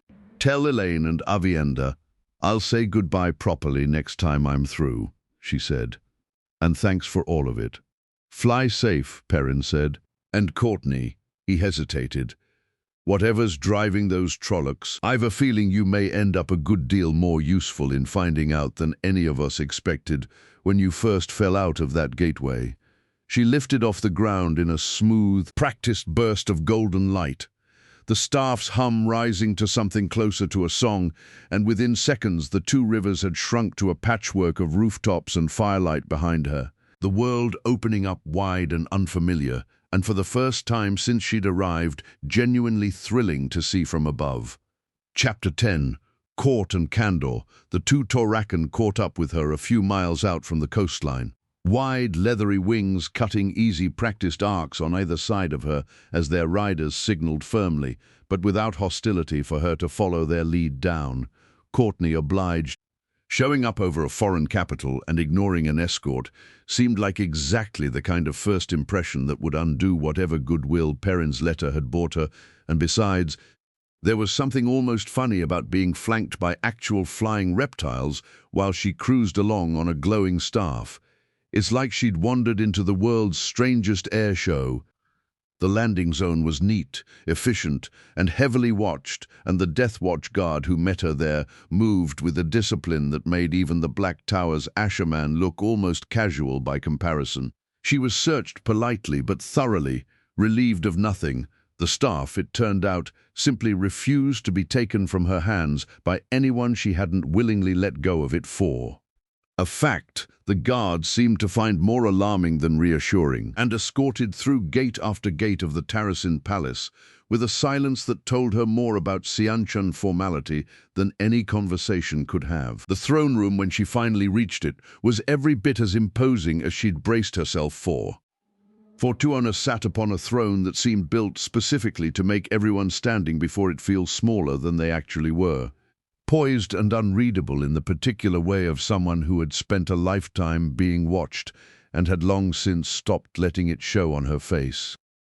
Beside her, considerably more at ease in his own posture, stood a lean, quick-eyed man with a scarf tied rakishly at his throat, a spear resting easy against one shoulder, and the faint outline of at least 2 knives visible at his boot and sleeve, and they were worn with the unconscious comfort of a man who kept a blade within reach out of habit, rather than expectation of needing one. Courtney bowed, or tried to, but it came out somewhere between a formal Siankan bow she'd been hastily briefed on during the flight and the kind of awkward half-nod she'd have given a stranger back home, and she was fairly sure she landed somewhere embarrassingly in between the two. "That," said the man beside the throne, not quite hiding a grin, Might be the worst bow I've seen since I taught Rand how not to do it. No offense, none taken, Courtney said. I'm aware it was bad, Matt Cawthon, he said. And that's Fortuona, Empress of the Sionchan, though most everyone in this room's smart enough to remember it before I do. Fortuona's expression didn't shift, but something in her posture suggested she'd heard this particular joke enough times to simply ignore it. You are the one Perrin Ibarra sent word of? Fortuona said, her voice carrying the same measured, deliberate weight as everything else about her presence. The girl who fell from another world and fought at his side against a Trolloc horde that should not exist so far from the Blight. That's me, Courtney said. I'm Courtney, or Stargirl, as I'm known back home if titles are a thing you're into. Fortuona studied her a long moment, weighing something Courtney couldn't quite read, and then turned her head slightly toward a woman standing near the base of the throne, dark-haired, sharp-eyed, but dressed in nothing resembling the cut or drape of ordinary Sioncan fashion, though unmistakably rich for it, regardless. Darbinda, Fortuona demanded. You're reading. Min stepped forward, studying Courtney with a particular unfocused intensity of someone looking at something layered well beneath the surface of what was actually there. Courtney held still, feeling faintly like she was being scanned by a very polite, very human X-ray machine. There's a staff of light around her, wrapped close, like it's a second skin rather than a weapon, Min said slowly, half to herself. It burns gold, but not like fire, more like starlight, if starlight had a will of its own. And there's, she paused, brow furrowing, a shadow, far off. It's small now, but distant. And it's watching her the way a storm watches the coast before it decides to come ashore. I don't think it's here yet. I don't think it's chosen her either, not the way the Dark One chose Rand. But it knows she exists. That much I'd stake my life on. The throne room went very quiet. Fortuna's composure didn't crack, not visibly, but something in her shoulders eased by a degree so small that only someone trained as Courtney had been for years to read the smallest tells of powerful people might have caught it at all. That particular careful relaxation of someone deciding a threat could be managed rather than feared outright. Not chosen, Fortuona repeated. Watched. She considered that a moment longer, then extended one hand toward Matt. In it contained an unopened and sealed letter. Read this yourself and give me your honest assessment before I decide what weight to give it. Matt took the letter and broke the seal with the easy, practiced motion of a man who'd read 100 dispatches in worse circumstances than this one. He scanned it quickly, with his expression sobering as he went. Perrin doesn't waste ink on things that don't matter, he said finally. If he says 50 Trollocs moving as one, organized, tasting wrong to 2 Asherman who fought through the whole last battle, then that's not a rumor worth ignoring. That's a warning worth acting on. Fortuona was quiet a moment longer, weighing it, and then rose from the throne with the unhurried finality of a woman closing one kind of conversation to make room for another. This court is ended for today. Matt, see our guests settled and we'll speak further where fewer ears are listening. She inclined her head just slightly toward Courtney. Not quite warmth, but not the cold formality of the throne room either. Welcome to Ebo Dar Courtney, who is not of this world. I suspect that will change before you leave it. The walk to her rooms was predictably nothing like the silence of the guards who'd escorted her in. So, Matt said, falling into an easy, loose-limbed stride beside her the moment they were out of the throne room's earshot. Staff of starlight, flying around on your own power, terrible bow, and apparently important enough that Min's reading you like a bad hand of cards before you've even had supper. You want to tell me the short version? Or should I just keep guessing? I'm good at guessing. It comes with a certain amount of practice losing at dice to people who cheat better than I do. I fell through a broken gateway experiment at the Black Tower 2 days ago, Courtney said. Long story, I still don't fully understand it myself. Everybody's got a long story around here, Matt said, with the particular cheerful fatalism of a man who'd lived through several himself. Mine involves a dagger, a fox-headed medallion, Memories that aren't mine crammed into my skull by dead men and marrying an empress, mostly because the alternative was considerably more complicated. You get used to long stories eventually, or you don't and you drink instead. Either works. Courtney laughed genuinely for the first time since the throne room's tension had settled over her. I like you already. Most people do eventually, Matt said, entirely unbothered by his own immodesty. Took Tuon longer than most mind, but she got there. They reached her rooms, which were comfortable, well-appointed, and with a wide window looking out over the harbour. There Matt left her alone only long enough to wash the flight's dust off before reappearing to lead her to a smaller, considerably less imposing dining room where the formal weight of the throne room had entirely evaporated. Fortuna was already seated and out of her ceremonial finery now, looking for the first time since Courtney had met her like an actual person rather than a carefully maintained symbol of empire. Sit, Fortuna said, gesturing to the chair across from her, and there was, for the first time, something almost feeling like warmth beneath the words. Now, properly, and without an entire court listening to every word, tell me what you know, what you don't, and what Min's shadow on the horizon might actually mean. Because I suspect between the three of us, we've a great deal more to work out than a single letter from the Two Rivers can explain. Chapter 11. A Star Point's home dinner. Once it actually got underway, settled into something Courtney hadn't expected to find in an empress's private dining room. Genuine, unhurried conversation, equal parts curiosity and confession, with considerably less at stake than the throne room's formality had implied. Fortuna wanted to know about her world in the same careful, methodical way Cadsuene had, though with a sharper focus on structure, governance, hierarchy, how a world without channelers organized power and kept its peace. Matt predictably wanted the parts nobody else had thought to ask about. What people ate for fun, whether anyone back home gambled, and whether Courtney had ever lost a bet badly enough to regret making it.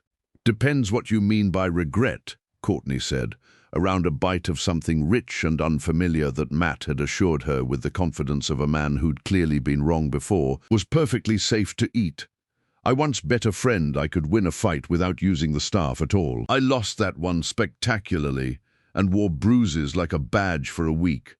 Now that, Matt said, delighted, is the first thing anyone's told me about your world that makes real sense. Fortuna, for her part, offered her own history in careful, measured pieces.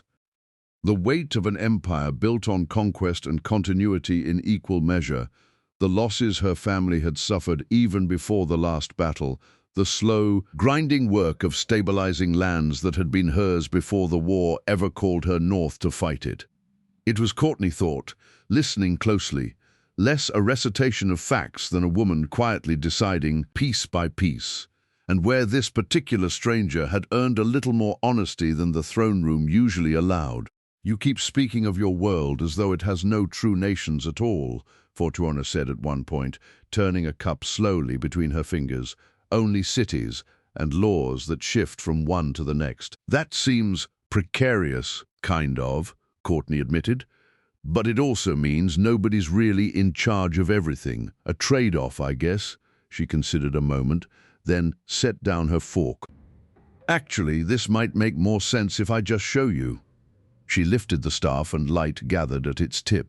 Not the sharp, combative gold Courtney had used against the Trollocs, but something gentler, more deliberate, shaping itself slowly in the air above the table into a glowing, rotating sphere. Continents and oceans rendered themselves in clean, confident detail and familiar shapes drifting past as it turned. That's Earth, she said. My world.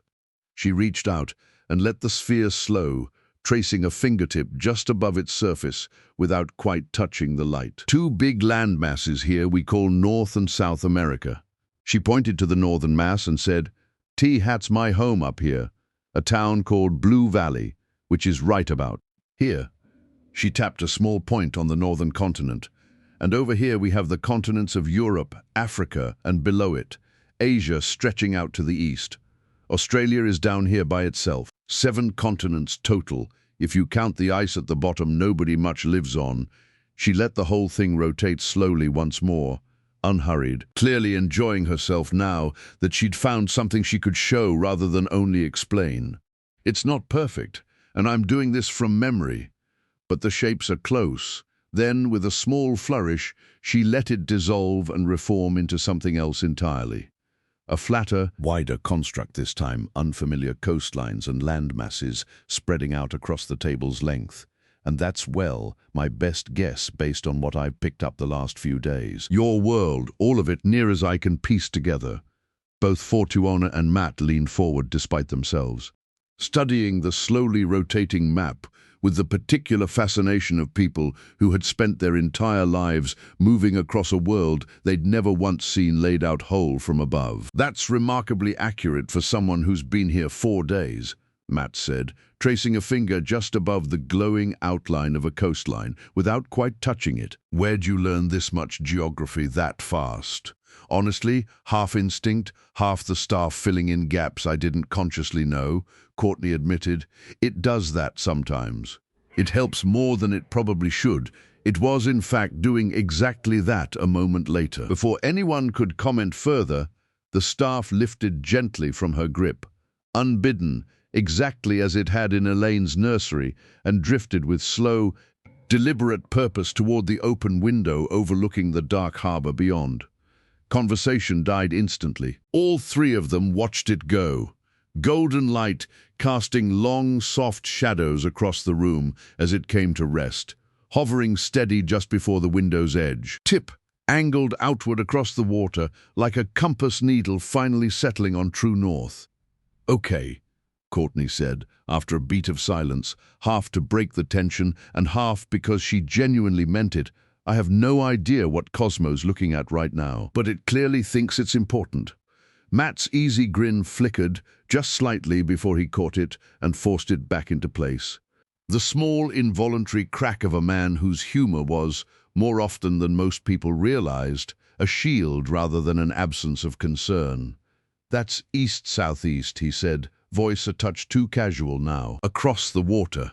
Fortuona had gone very still, her earlier warmth folding back into something far more guarded, and her eyes fixed on the staff's unwavering angle with an intensity that made the room's temperature feel, for a moment, several degrees colder. "That direction," she said, quiet, each word deliberate, "leads to Siondar."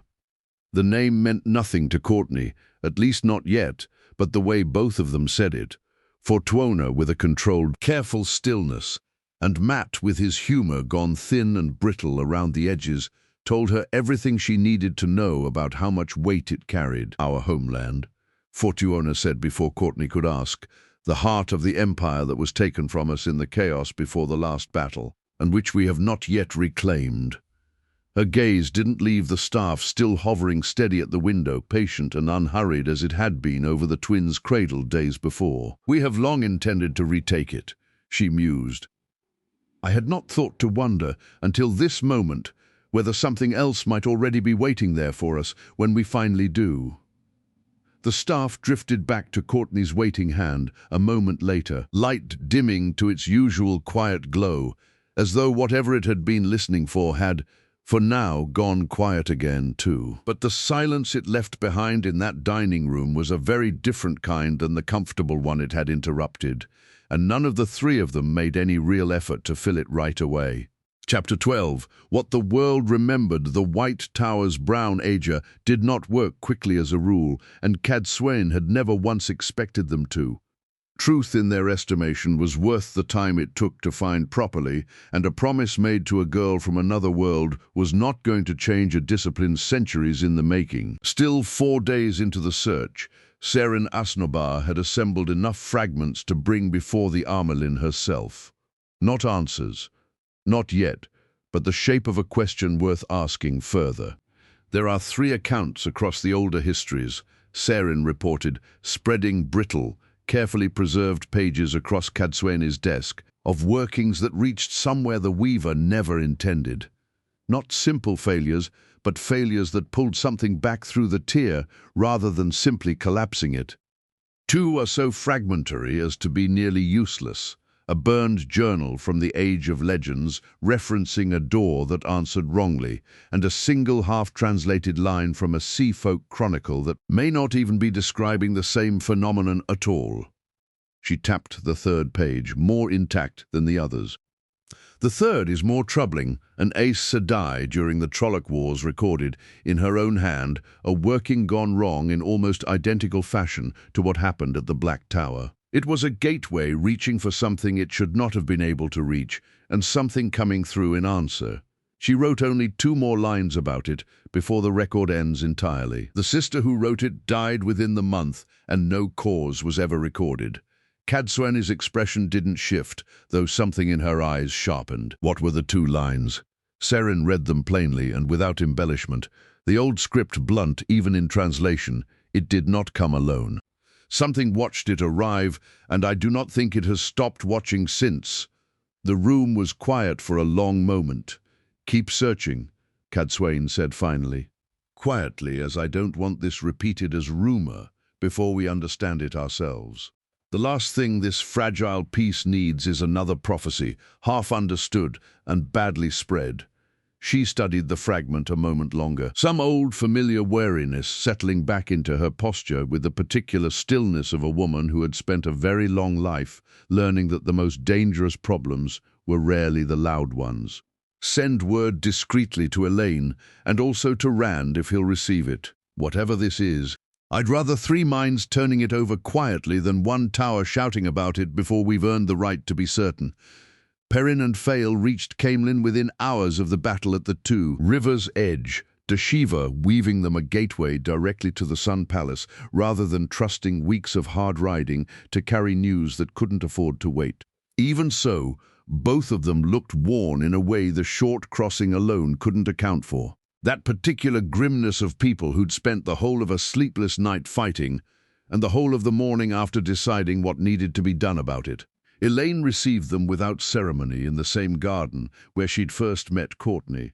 A small mercy. Perrin was grateful for, given how little patience he had left for formal rooms after a night like the one he'd just had. 50. Elaine repeated. Once Perrin had finished the account, her earlier warmth entirely displaced by the particular focus she reserved for genuine crises. Organized, rather than the scattered, half-mindless stragglers we've found wandering after the last battle. And you're certain the taint on them was different. Iman and Dashiva both felt it. Perrin confirmed. Neither one could put a proper name to what was wrong about it, only that it wasn't the ordinary shape of the shadow they'd learned to recognize during the war. He hesitated, then added more quietly, "Courtney felt it too through her staff. She didn't understand it any better than we did, but something about it caught its attention the same way it caught ours." Avienda, seated nearby with the stillness of someone listening more than speaking, finally leaned forward. "You believe this is connected to her arrival?" "I don't know what I believe yet," Perrin admitted. "But I know the timing troubles me. Trollocs don't wander 100 miles from where the Blight used to sit without cause, not this long after the war's end. And they certainly don't do it in an organized fist. The very weak a stranger falls out of the sky wielding a power none of us understand." He met Elaine's eyes squarely. "I'm not saying she brought this with her, but I'm saying I'd rather ask the question now, plainly, than pretend it isn't worth asking at all." Elaine was quiet a moment, weighing it with one hand resting unconsciously over the low, gentle swell where her twins had not so very long ago been carried. A habit she had built during the 9 months, carrying them while also having to deal with a world in chaos. "As it happens," she said finally, "a message reached me from the White Tower only this morning asking much the same question, but in fewer words. I think it's past time. The 3 of us, myself, Avienda, and whoever Cadsuane trusts to speak for the Tower, start comparing what each of us has found, rather than each puzzling over our own piece of it separately." "And Rand?" Faela asked. "Rand," Elaine said, with the particular dry fondness of a woman who knew her husband's habits better than almost anyone alive, "is very likely already asking someone the exact same questions in his own way, wherever he's currently wandered off to." She was not wrong. In the Aiel encampment that had grown up slow and deliberate, along the edges of what had once been simple wetlander farmland, Rand sat cross-legged across from the old clan chief, Ruark, his weathered face giving away exactly as much as he intended, and nothing more, while three other chiefs listened close by with the particular patience of men who had learned, over long and difficult years, to take Rand al'Thor's strange questions seriously even when they made no obvious sense. "A being from beyond this world entirely," Rand said again, plainly, giving the question room to breathe rather than rushing it. "Not from another land, but from somewhere the wheel itself may never have woven before. I want to know if your people's oldest stories remember anything of the kind, however old, however unlikely." Rourke considered that for a long, unhurried moment, the way he considered most things worth considering properly. "There is a tale," he said finally, "old even among old stories of our clans that some still tell around the fire, while others dismiss them as foolishness dressed up as memory. It concerns Shara, and a visit made there long before even the breaking by beings. None of the old tellings agree upon describing the same way twice." "Go on," Rand said. "Some versions call them travelers from beyond the sky, wrapped in light no torch or power could account for. Others call them spirits, and not people at all as we know them, wearing shapes only for the comfort of those who saw them. A few of the oldest tellings claim they came seeking something specific, though what the story never agrees on, changing with whichever mouth tells it." Ruark's expression remained carefully neutral, the practiced neutrality of a man relaying something he neither fully believed nor fully dismissed. "And some clans hold no version of this tale at all, and say plainly that those who do have simply mistaken an old age of legends record some device, or working from before the breaking, garbled by 1,000 years of retelling for something stranger than it ever truly was. So there's no way to know if it's true," Rand said. "None," Ruark agreed plainly. "Only that the story exists, and has existed long enough that no living teller can say with certainty where it began, or whether it ever happened at all." He studied Rand a moment longer, something sharper than simple patience entering his gaze. "You ask this because of the girl who fell from the sky at the Black Tower?" "I ask it," Rand said, "because I've a feeling worth taking seriously, and no proof yet worth acting on. That's usually where the most dangerous truths hide. In my experience, in the gap between the two." Rourke inclined his head slightly, an old soldier's quiet acknowledgement of a fear he recognized well enough not to dismiss. "Then I hope, Karakan, that this feeling of yours proves nothing more than an old story stirred loose by a stranger's arrival.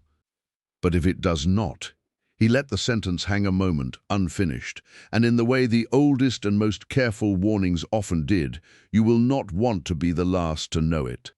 Chapter 13. Quiet before the question. For the first time since she'd fallen out of a broken gateway into an unfamiliar world, Courtney got 2 days that felt almost ordinary. Matt took it upon himself personally. The morning after the dinner that had ended with Cosmo staring silently out over the harbor to make sure she saw Ebu Dar properly, rather than only the inside of palace walls and throne rooms. "Can't understand a place from a chair," he told her, tossing her a plain, unremarkable cloak to throw over her uniform, "and you'll get better answers about this world wandering a market than you ever will sitting through another formal audience." He wasn't wrong. They spent the better part of 2 days threading through the city's crowded, colorful streets with Matt haggling over dice games, with a skill that bordered on supernatural even without any actual channeling involved. Courtney trying, and largely failing, to explain the rules of baseball to an increasingly baffled fruit seller, and both of them ducking into a dockside tavern where Matt predictably knew every regular by name, and at least 3 of them owed him money they had no apparent intention of repaying soon. "You're kind of a menace," Courtney told him not unkindly over a plate of something fried and excellent she couldn't name. "Been called worse," Matt said, entirely unbothered. "Usually by people I've beaten at cards." It was, in its own strange way, exactly the kind of ordinary Courtney hadn't realized she'd been missing. No thrones, no ancient prophecies, no one studying her like a puzzle to be solved. Just a city full of people rebuilding their lives in the aftermath of something enormous, and doing it the same unglamorous way people everywhere did, one meal, one bad bet, one small kindness at a time. While Courtney and Matt wandered the city, Fortuona spent both days rather less idly. General Furyk Caridi stood at attention in her private council chamber, as unbending in posture as he was in loyalty, while the chief gardener, ranked alongside Musenge among Caridi's most trusted officers, laid out troop dispositions across a wide, detailed map of the eastern coastline. Siandar remains heavily held as of our last report, Caridi stated, tracing a finger along a cluster of markers well inland from the coast. Whatever forces toppled it during the chaos before the last battle have had 2 years, we assume, to entrench. Retaking it outright would cost more than we can currently spare, not with the mainland provinces still settling. I'm not asking whether it would be easy, Fortuona said, her tone, even though something in her eyes had held a harder edge since the dinner 2 nights past. I am asking how soon we could begin, if the decision were made to begin at all. The gardener answered plainly without softening it. 6 months, at the earliest, to properly provision an expedition of the size such an undertaking would require. But sooner, if we accepted greater risk, which I would advise strongly against Empress, unless we can determine that the reason for haste outweighs the cost of moving carelessly. Fortuona was quiet a moment, her gaze drifting unbidden toward the window and the dark water beyond it, the same direction the staff had pointed 2 nights before, patient and certain as a compass needle. There may yet be such a reason, she said finally. I am not prepared to name it plainly, not until I understand it myself, but begin the preparations regardless. Quietly, as I would rather have an army ready before I know I need one than need one and be found wanting. Carid did not ask for clarification. That more than anything was why she trusted him above nearly every other officer in her service, except for Matt, of course, who is perhaps the highest great captain of the age. 400 leagues north. The White Tower received a considerably less expected visitor that same week. Nineveh Almira arrived without warning, without escort, beyond a single road-worn Malkieri soldier who was one of the many who had slowly made their way back to their homeland once land finally claimed his crown. And those in truth were more than happy to set about the long hard work of rebuilding what the shadow had once taken from them. And as was her personality, where she was without patience for pleasantries that were ingrained in most Aes Sedai, she was quickly shown to Cadsuane's study within the hour, road dust still on her boots, and not waiting for an invitation to sit before speaking.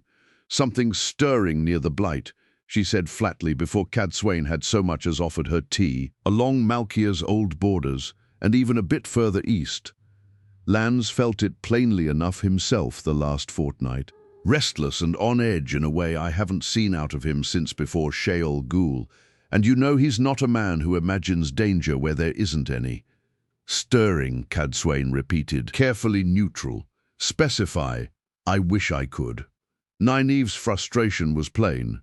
The particular frustration of a healer confronted with a wound she couldn't properly name. Shadowspawn signs are fresher than they ought to be this long after the war. Wolves gone quiet in places they've never gone quiet before. And this according to what little Perrins passed along through his own channels. And Lan says the old borders themselves feel wrong. Somehow, in a way he's struggled to put into words, even for me. Like something's testing the edges of a fence long thought secure, to see whether it still holds.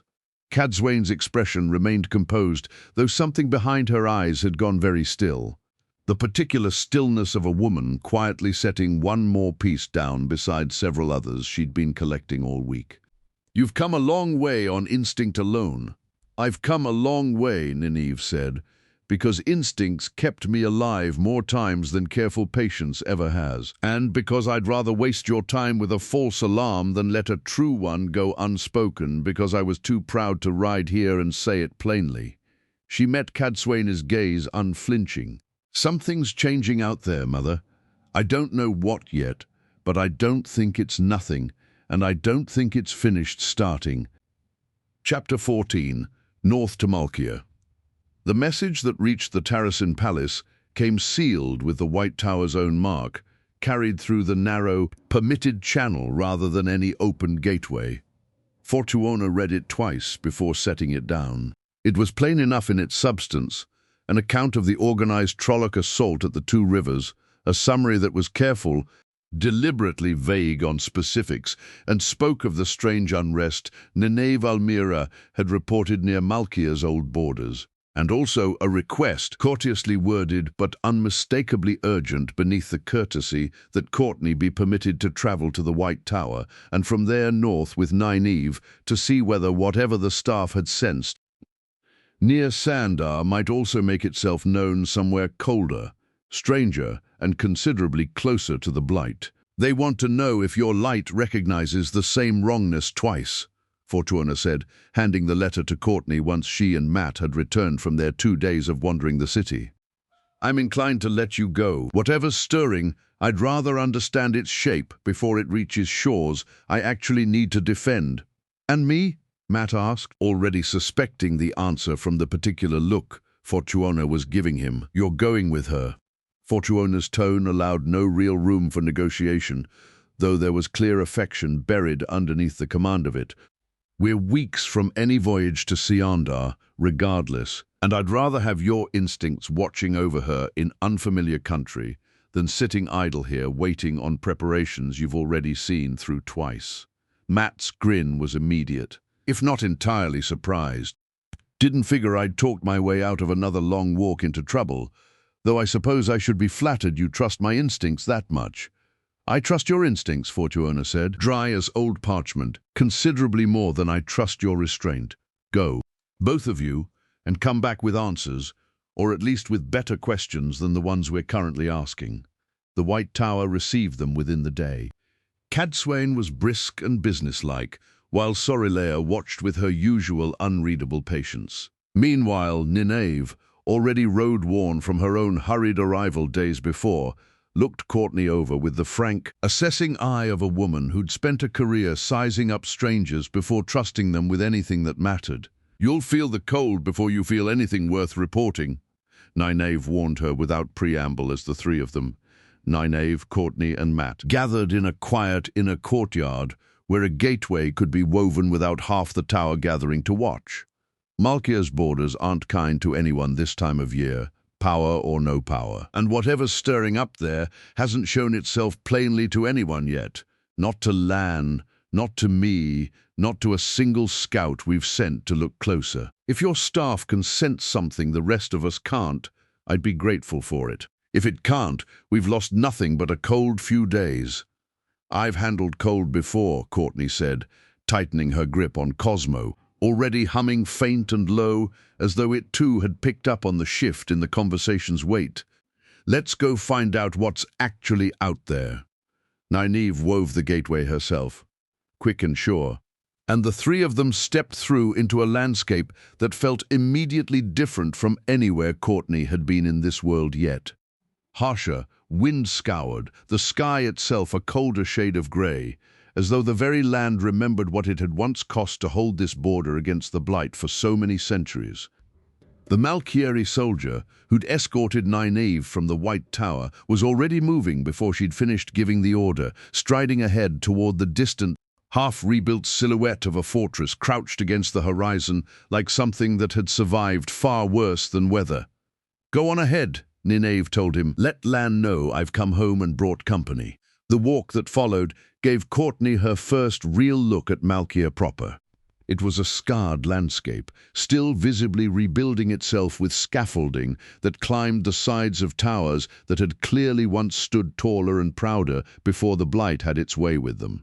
But rebuilding nonetheless stone by careful stone in the same stubborn spirit she'd seen in the two rivers. It's not much to look at yet, Nynaeve said, a note of fierce, quiet pride in her voice, despite the admission, but it's more than it was 3 years ago, and it'll be more still in another 3. Lan spent half his life certain this land was lost for good, and watching him rebuild it. Stone by stone that's worth more to me than anything the White Tower ever taught me to be proud of. The fortress hall, when they finally reached it, was draughty and half-finished in places. New stone stood pale and raw beside older, soot-blackened walls that had clearly survived far worse than time. Lan himself stood waiting near the hearth, tall and severe, his weathered face breaking into something rare and unguarded the moment his eyes found his wife. "You made good time," he said, in a low voice, crossing the hall to meet her. "I had reason to hurry," Nynaeve said, and for a moment the fierce, no-nonsense woman, Courtney, had travelled beside softened into something gentler entirely before the moment passed and practicality reasserted itself. "Lan, this is Courtney. She is the one who fell through at the Black Tower." "Courtney," Nynaeve nodded.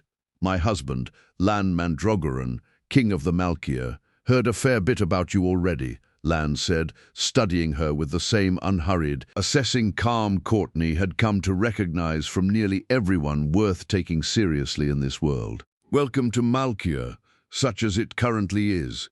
It's coming along," Courtney said, glancing around the half-finished hall. "Looks like a lot of hard work, though. All the good things usually are." Lan's gaze shifted to Matt, a flicker of dry familiarity crossing his face. "Cawthon, it appears that Tuon let you off her leash again, did she?" "Temporarily," Matt said, grinning. "For good behavior, apparently." They settled near the hearth, while a servant brought hot, simple food, and the conversation turned quickly enough to business. Nynaeve relayed what she'd already told Cadsuane about the wrongness along the borders, and Lan adding his own account in the plain. Economical language of a man who'd spent a lifetime distrusting unnecessary words. Courtney, in turn, described what Cosmo had done at Elaine's palace and again at the window in Ebo Dar. About the quiet, deliberate way it had pointed itself towards Seandar, as though it already knew something none of the rest of them did. "Twice now, pointing at something none of us can name," Lan said when she'd finished, his expression grim. "And a third feeling, no better named, stirring along my own borders at the very same time. I don't care much for coincidence, especially not three of them stacked together." It was at that moment the air near the hall's far end shimmered and a gateway opened where an unhurried and familiar man stepped through. Moradin's sharp features, already halfway through their familiar rearrangement into that of Rand al'Thor. "Well, look who finally decided to show his actual face," Matt said before anyone else could get a word in, tipping back in his chair with the easy, needling grin of a man who'd been ribbing this particular friend since they were boys herding sheep together. "Starting to think you liked wearing another man's skin better than your own. And perhaps it saves you the trouble of answering for your own bad decisions, I suppose. Some days that's not the worst reason," Rand said dryly, though something in his expression eased slightly at the familiar jab and the particular unburdening of a man who he could always count on his lifelong friend to treat him like just another man instead of the Dragon Reborn. "Good to see you too, Matt. I was hoping I might find you all here together," Rand continued by way of proper greeting, his tone carrying none of its usual easy calm. "It saves me having to repeat myself twice." He crossed the hall, nodding once to Lan with the easy familiarity of old, hard-won respect before his gaze settled on the rest of them. "I've been to see Ruach, and I've spent the better part of the last 2 days turning over something else besides a memory that isn't strictly mine, but from a life that ended a very long time before this one began. Luz Therin," Nynaeve said, quiet, understanding immediately.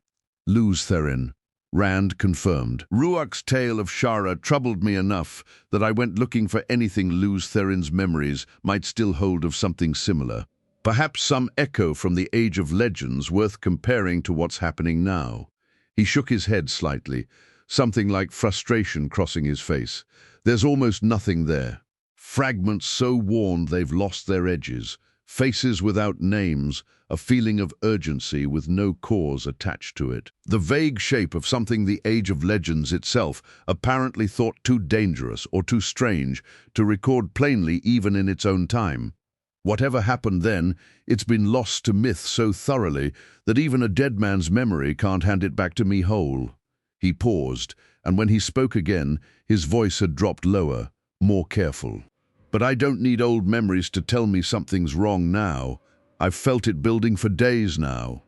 quiet, distant, but growing very slowly, like weather gathering somewhere just past the horizon. I can't tell you what it is. I can't even tell you I'm right. But it isn't nothing, and it isn't standing still.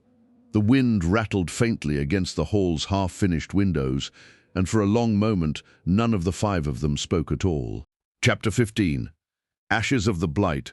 They took off from Malkia's fortress courtyard at first light, the sky above still pale and uncertain. Courtney found herself grinning despite the cold the moment Cosmo's familiar golden hum rose beneath her. Nynaeve was settled close behind her, one hand gripping the staff's shaft with the white-knuckled determination of a woman who had faced down Forsaken without flinching and still wasn't entirely sure about flying. "You'll want to hold on," Courtney told her, mostly for form's sake. "I'm holding on," Nynaeve said through gritted teeth. "Just fly steady, and we'll get along fine." Rand rose beside them a moment later, unaided, no weave visible around him at all, simply lifting from the courtyard stones as easily as breathing. "No staff for you, huh?" Courtney called over, genuinely curious. "Not anymore." Something wry crossed Rand's expression. There were Terangriel in the Age of Legends built for exactly this. Instruments of power, enabling flight for Aes Sedai, who'd rather not weave air the whole way somewhere. Delicate things, with most of them lost long before my time. Now, of course, I don't need one. He didn't elaborate further, and didn't need to.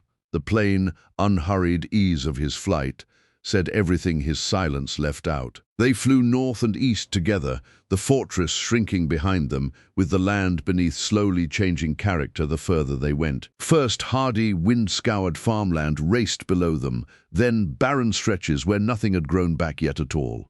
And finally the old blight itself, or what remained of it, remnants of twisted ground, scorched by blackened tree stumps that looked more like claws reaching up out of the earth than anything that had once been alive.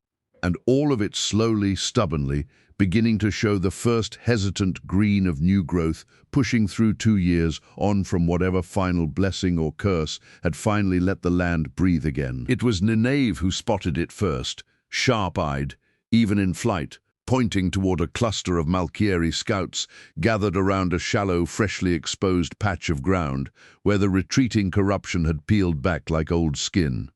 "There, bring us down." They landed carefully, and the scouts, young, wary, and clearly relieved to see faces they recognized among the unfamiliar sight of a girl on a floating stick, stepped back to let them see what they'd found.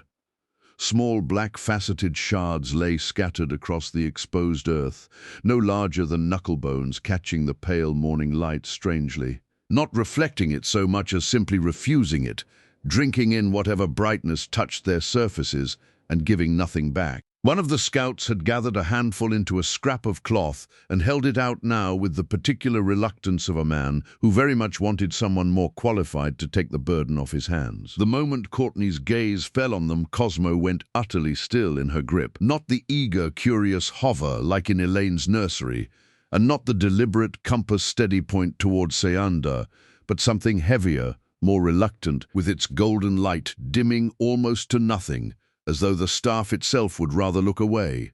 "Okay," Courtney said slowly, crouching beside the cloth-wrapped shards without quite touching them. "That's a new reaction." Nynaeve had gone pale. One hand pressed briefly to her own stomach as though something in the power itself recoiled at the mere proximity. "Sadar doesn't want to go near it," she said, quiet and a bit unsettled. Not fear exactly, but more like flinching, the way one would flinch from something rotten before you've consciously smelled it. Rand crouched on Courtney's other side, studying the shards for a long moment without reaching for them at all. His expression was carefully and deliberately unreadable. "I don't recognize this," he said finally, and something in his voice carried more weight than the plain words alone accounted for. An admission Courtney was beginning to realize that didn't come easily to a man who usually had at least some frame of reference for the world's worst dangers. Not from this life, not from Lews Therins, as far as I can tell. "Whatever this is, it isn't drawing on the shadow the way I understand the shadow to work." Courtney studied the shards herself a moment longer, something uneasy and half-familiar tugging at the back of her mind. A shape came to her in an old memory, a memory of a fight that had nearly ended badly for her back home. A fight against something that had liked its darkness cold, crystalline, and hungry. "They kind of remind me of something," she admitted slowly, "from my world. Bad news, if it's what I'm thinking of. But—" She shook her head, dismissing the thought even as she voiced it. "No, it's not quite right. What I'm thinking of, when it hates something, it burns loud. This is quiet, muffled, almost like someone turned the volume down on it." Shaking her head, "It's probably nothing coincidence, maybe. There's only so many ways evil rocks can look evil, I guess." Nynaeve didn't look reassured by that logic, and neither, Courtney noticed, did Rand, his eyes lingering on her a beat too long, some private calculation passing behind them that he didn't share aloud. "Bag the rest of them," he said instead, to the waiting scouts, carefully. "Nobody touches them bare-handed, and nobody carries them close to skin for long. Whatever this is, I'd rather study it at a careful distance than learn its properties by accident."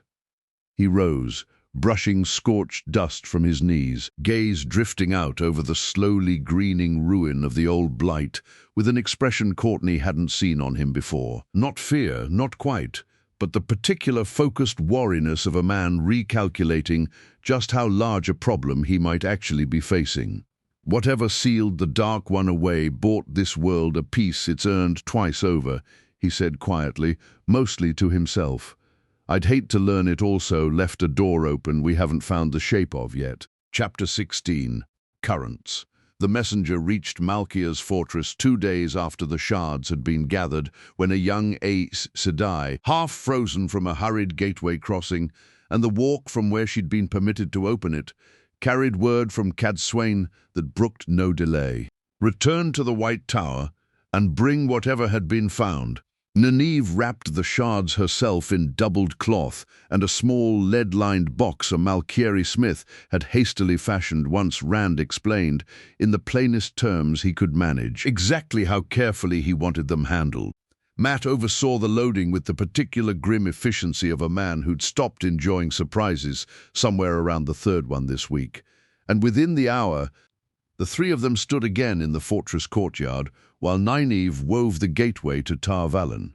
Cadsuane's study was crowded when they arrived, much more crowded than Courtney had seen it before. A handful of brown sisters bent over old texts at one end of the room and seated near the window in robes of a cut and color unlike anything Courtney had encountered in this world so far. A weathered woman with the calm, sea-worn bearing of someone who had spent her whole life reading currents other people couldn't see. "Renail din Calon," Cadsuane said by way of introduction. "Windfinder to the Atharan Mier, and the reason I sent for you sooner rather than later." She gestured for them to sit. The lead-lined box already being carried off toward the waiting Browns, with a wariness that told Courtney the White Tower had taken Rand's warning about handling seriously. "She's brought something worth hearing before you tell me what you found in the Blight." Renail spoke plainly in the unhurried cadence of someone used to reporting to captains rather than queens. "Our ships have kept a careful distance from Sionkan waters near Siondar since the war's end. Old habit for even older enemies. In the last month, 3 separate crews have reported the same strangeness currents running against all reason near the island's coast, fish dying in patches that spread wider each week, and more than one windfinder waking from troubled sleep with no memory of what disturbed it, only the certainty that something had." She paused. "One of our oldest chronicles, half-translated and badly preserved from long before even the Trolloc Wars, makes brief mention of a wrongness beneath the water near that same stretch of coast, but in words too old and too damaged to properly explain. I did not think much of it myself until I heard what the White Tower has been quietly asking about this past week." Cadsuane's gaze flicked to Courtney and Nynaeve. "Your turn." Between them they gave the full account: the shards, Cosmo's reluctant recognition, Nynaeve's flinch through Sedar, and Rand's rare admission that he recognized nothing familiar in it at all. Cad Swain listened without interrupting, her expression settling into something colder and more focused with every new detail. And when they'd finished, she was quiet for a long moment, turning it all over. "Three threads," she said finally. "A wrongness in the blight, a wrongness in the waters off Ciandar, and a sea folk chronicle old enough to have forgotten its own meaning, hinting at the second before any of us thought to look for it." Her eyes were hard. "I don't believe in coincidence stacked 3 times over. Whatever this is, it's centered on Ciandar, and it's been there, in some form, for longer than any of us have been looking." It was Matt who broke the weight of that silence, rising from his chair with the particular restless energy of a man who preferred motion to dread. "Then I'd best get back to Ebo Dar," he said. "Tuon's been preparing an expedition on the assumption we'd need one eventually. If Sandar's the center of whatever this is, eventually just became considerably sooner." Cadsuane studied him a moment, then nodded brisk. "Agreed. I'll not slow you down with more of my questions when the Empress needs your report more urgently than I do." She glanced toward Courtney. "You as well, I take it. Wherever this is going, I'd rather be there than reading about it after the fact," Courtney said. Cadsuane allowed herself something that might on a less severe face have passed for a small approving smile. "Sensible, I'll have a gateway opened to the border of Ciancan territory. I'll not risk Tuon's temper by crossing further uninvited, however urgent the news." She was already rising, businesslike once more. "From there, I imagine that staff of yours can manage the rest of the distance faster than any escort I could arrange regardless." Within the hour, Courtney and Matt stood at the edge of a gateway's shimmer, the white tower's stone halls giving way to open coastal scrubland beyond the distant grey line of the sea, just visible on the horizon. "Ready?" Courtney asked, offering Matt a hand up as Cosmo's hum rose warm and steady beneath her. "Ready as I'll ever be for flying," Matt said, with the particular grim humor of a man who trusted horses considerably more than magic. Which is to say, not even remotely ready. "Try not to drop me, will you? Tuon would never let me hear the end of it."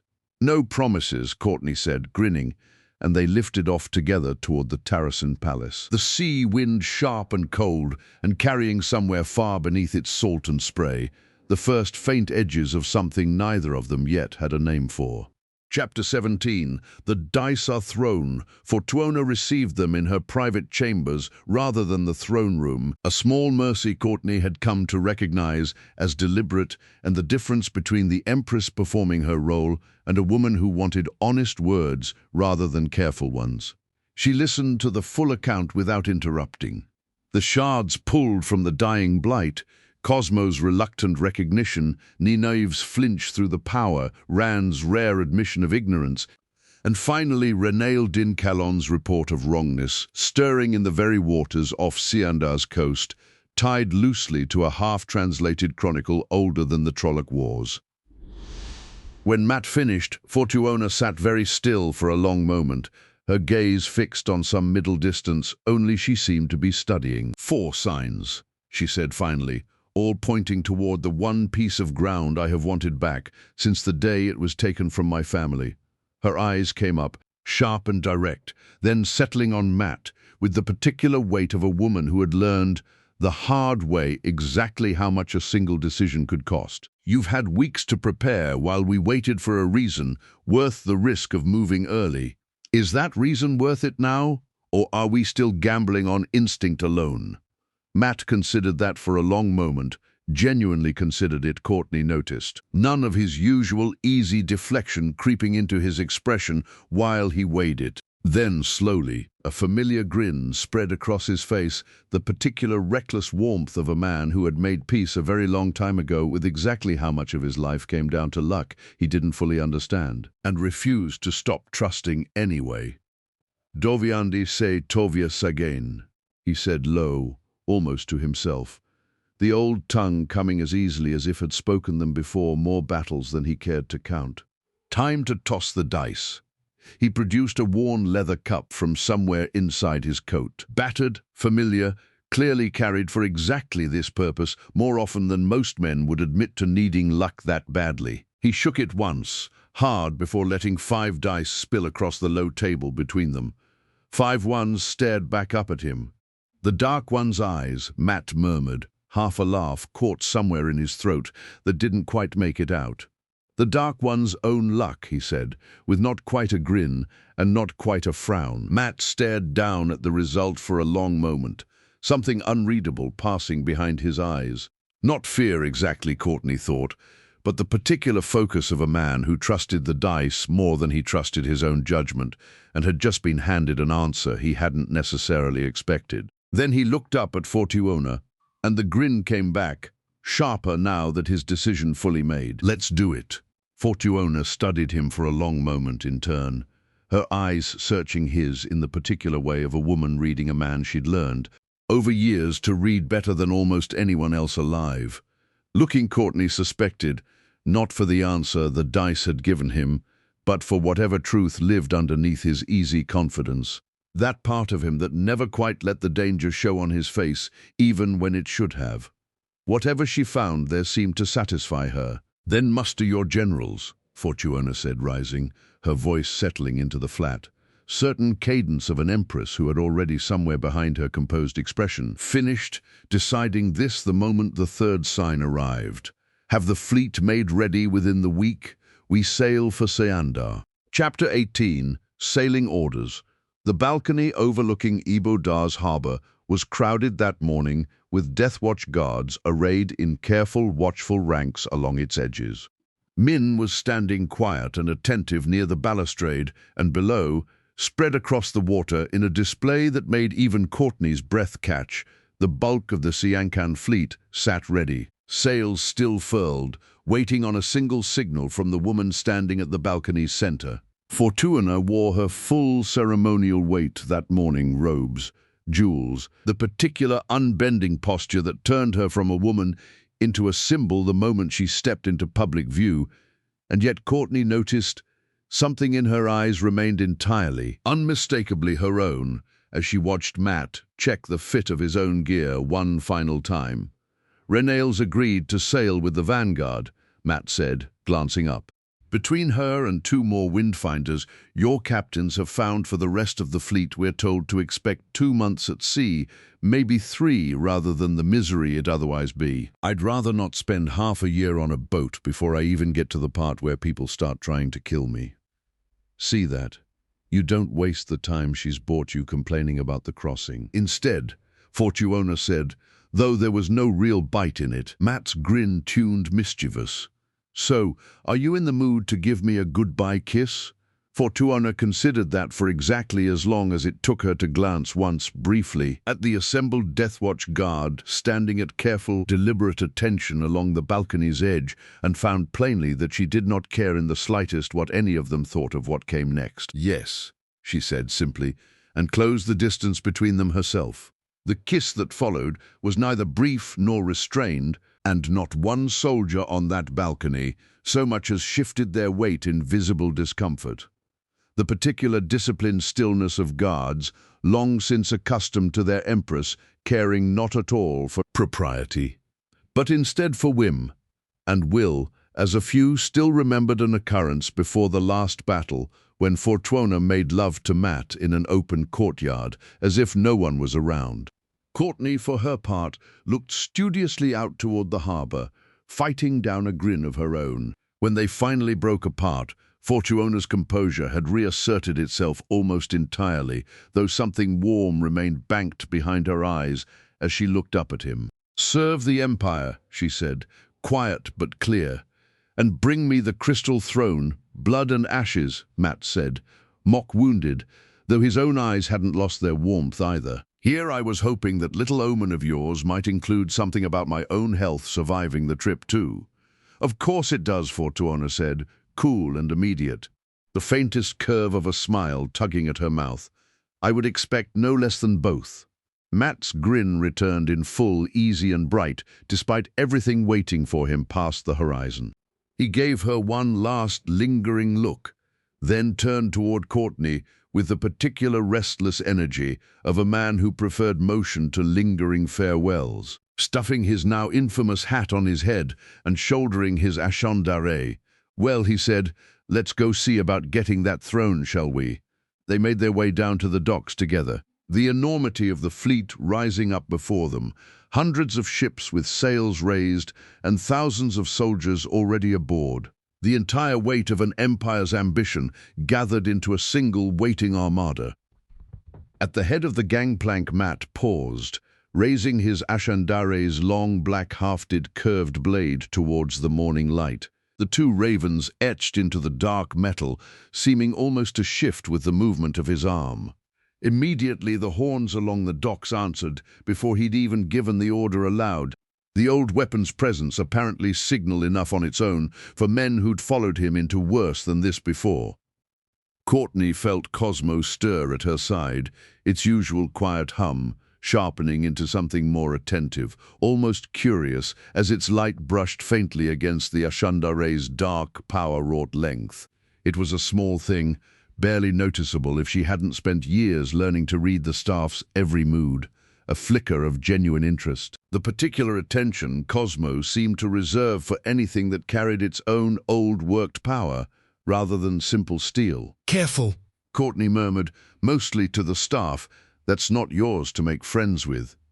If Cosmo had an opinion about that, it kept it to itself, dimming back to its usual quiet glow as Matt lowered the Ashandare and climbed the gangplank ahead of her. Already he began shouting orders to the nearest captain with the easy, practiced authority of a man who'd commanded far worse odds than this. Courtney climbed the gangplank of the flagship beside Matt, Cosmo humming low and steady at her side once more, and behind them, faint but carrying clear across the water, the horn sounded the order to make sail. The fleet set out from Ibu Dar's harbour as the morning sun cleared the rooftops behind them, sails filling one by one with wind that felt, Courtney couldn't help but notice, a little too favourable to be entirely natural.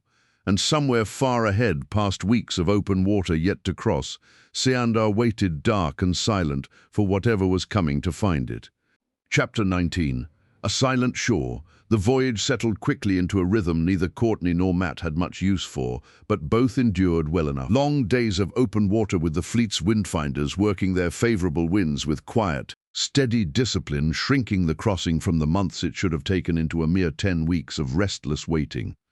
Matt spent the time exactly as Courtney expected, running dice games with any officer foolish enough to sit down across from him, reviewing troop dispositions with his commanders late into the evening, and occasionally standing at the rail beside her in a silence that had nothing companionable about it at all. Courtney, for her part, discovered somewhere around the second week that 10 weeks of open ocean with nothing to do was its own particular kind of misery.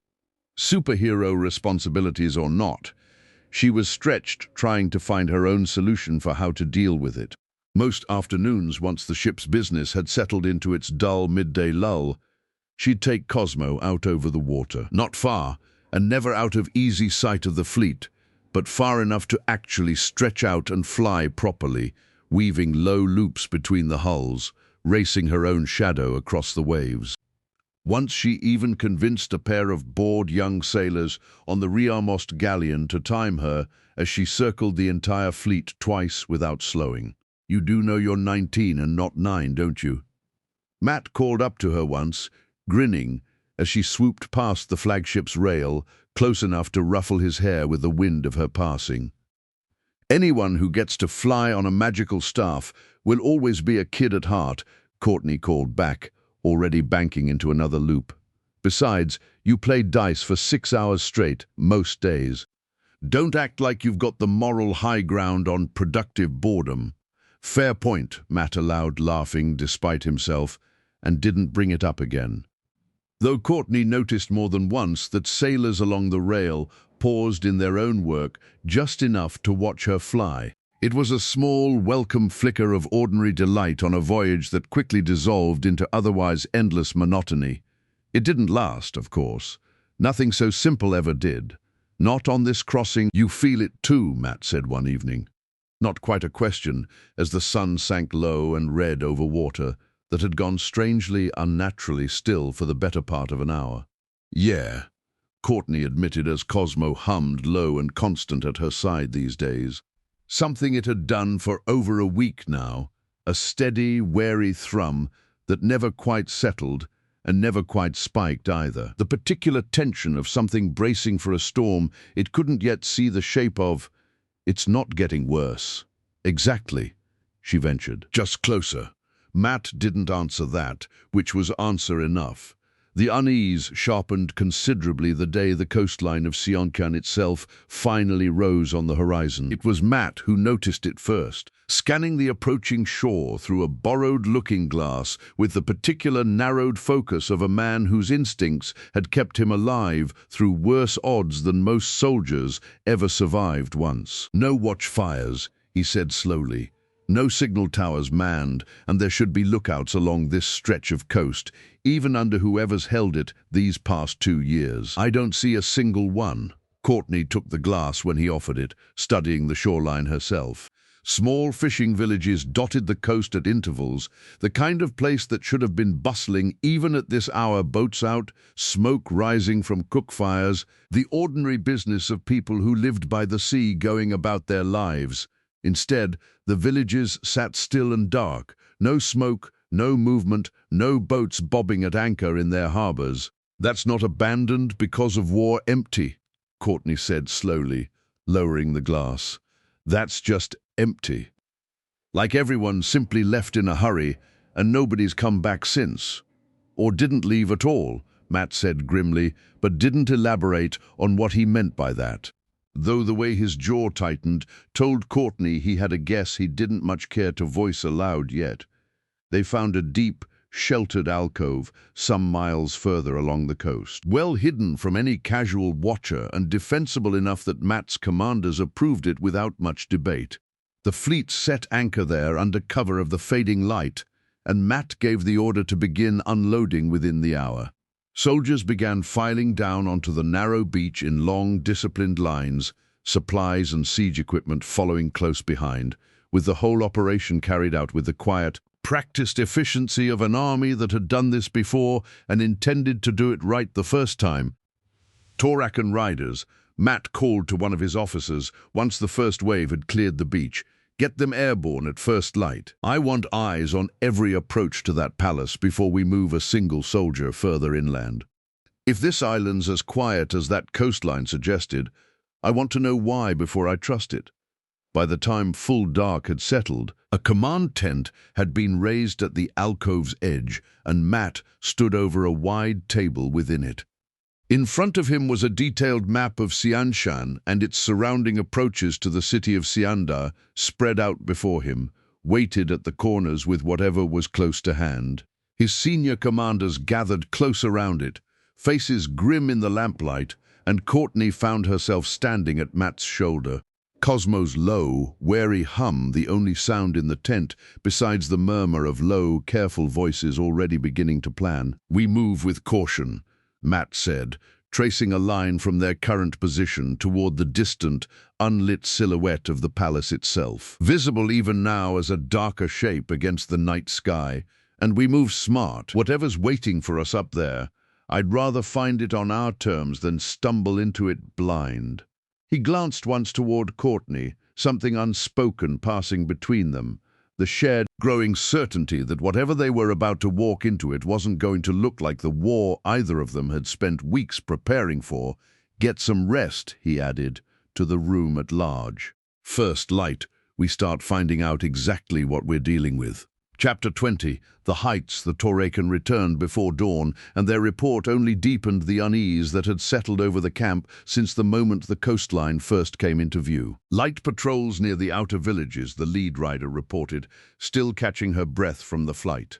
A garrison at the harbor approach, maybe 200 strong, poorly positioned. They have nothing at all guarding the inland road, and the palace itself. She hesitated, choosing her words carefully.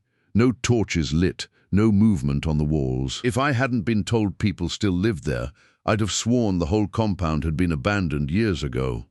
Matt absorbed that in silence, one hand absently adjusting the leather patch over his ruined eye, an old, unconscious habit Courtney had noticed more than once these past weeks. The small physical tell of a man doing careful private math behind an otherwise unreadable expression. "Can I ask you something?" Courtney said, watching his fingers drift away from the patch again. "I don't want to be rude about it, but how'd you lose the eye?" Matt huffed something that wasn't quite a laugh.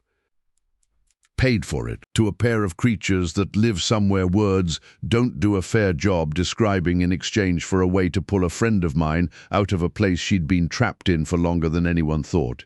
She could survive. Woman named Moiraine.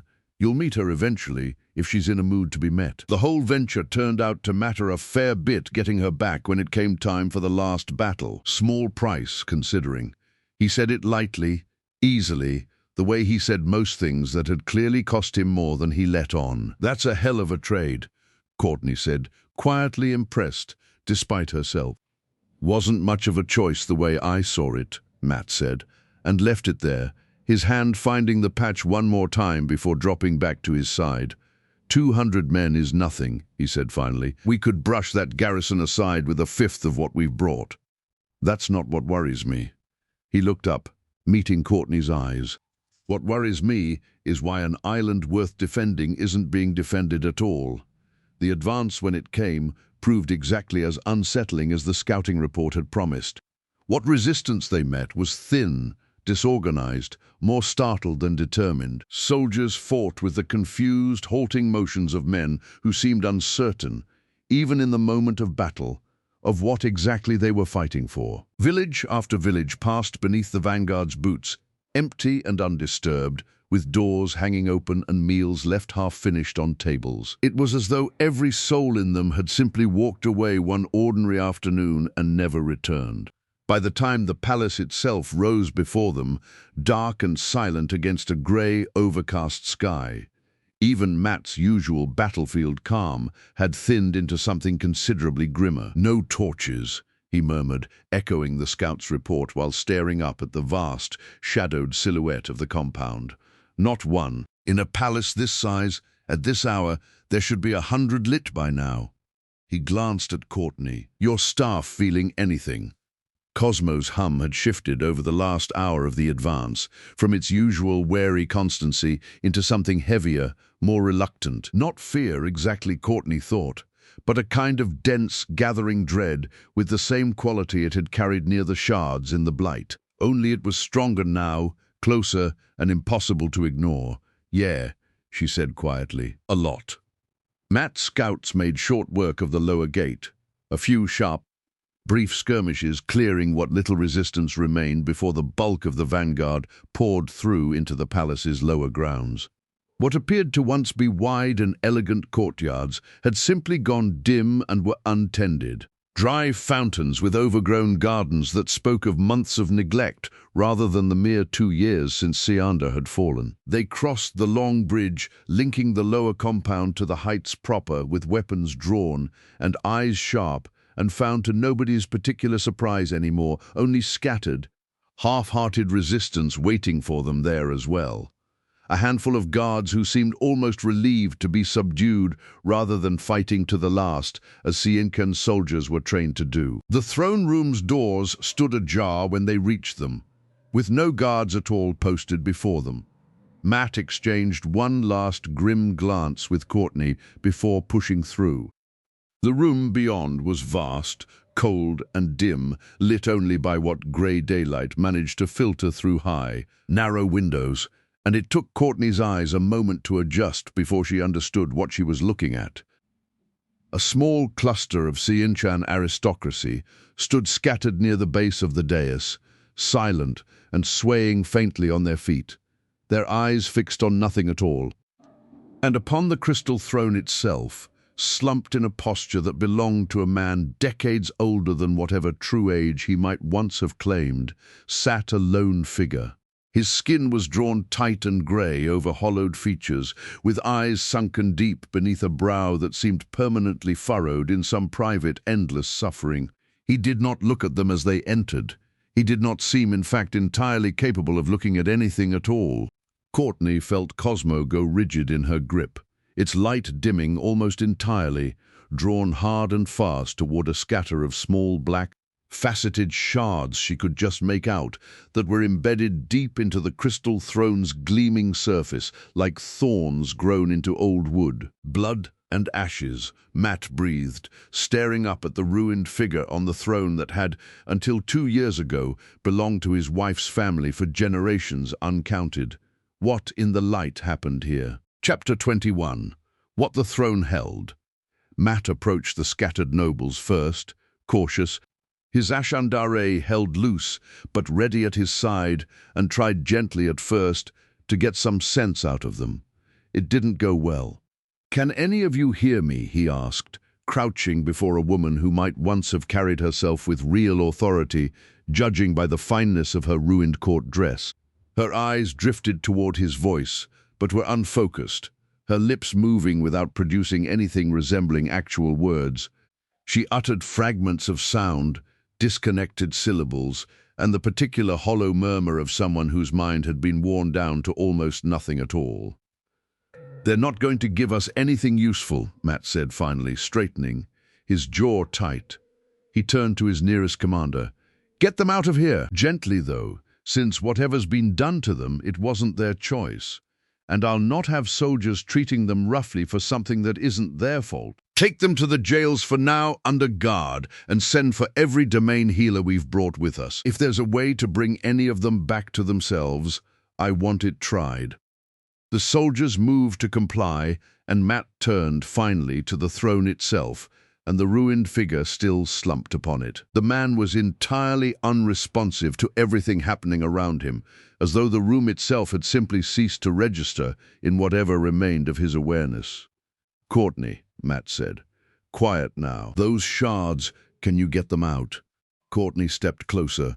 Cosmo's light dimmed low and wary in her grip, and studied the black faceted shards embedded deep into the crystal throne's surface. 3 of them, she counted now that she was close enough to see clearly, buried at odd angles as though they'd grown into the ancient material, rather than simply been placed there. "I don't know," she admitted. "I've never tried to take something like this out of something else before. Usually I'm just breaking things, not doing surgery." She glanced at Matt. "If I get this wrong, I could wreck the whole throne, maybe worse." "Try anyway," Matt said, slowly, "if you have to. Whatever that throne means to the Xiangchan, I'd rather see it standing empty and slightly cracked than sitting there poisoned like this." Courtney nodded, closed her eyes briefly, and let herself settle into the particular quiet focus she reserved for the moments when Cosmo needed her full attention rather than her instincts alone. Just the shard, she thought, deliberate and clear, the way she might speak to an old, trusted partner. Not the throne, just get the shards out and leave everything else where it belongs. Cosmo's light gathered slowly at its tip, thin and careful, threading itself toward the embedded shards with a precision Courtney had rarely called on it to manage. No blast, no overwhelming force, just a patient, insistent pressure working at the edges of each shard, like a splinter being teased free from beneath skin. The room fought back. It wasn't a physical resistance, not exactly, as nothing rose to strike her. But the air itself seemed to thicken and darken around the working, a heavy, cloying wrongness pressing back against Cosmo's light with a slow, deliberate malice that made Courtney's teeth ache and her vision swim at the edges. The man on the throne let out a low, wordless moan, the first sound he'd made since they'd entered the room, and Matt's hand tightened visibly on his ashandare, though he didn't move to interfere. "Keep going," he said.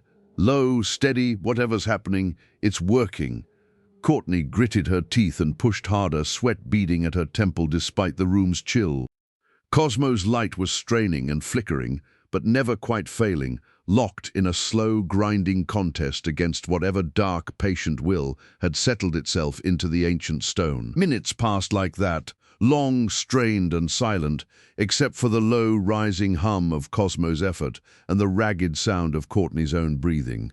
But at last, with a sound like a held breath finally released, the first shard came free, clattering to the dais floor, its darkness already visibly dimming now that it had lost its purchase. The second and third followed with less struggle, the resistance thinning as each shard was pulled loose, until finally all three lay scattered and inert upon the stone, and the entire room seemed all at once to exhale.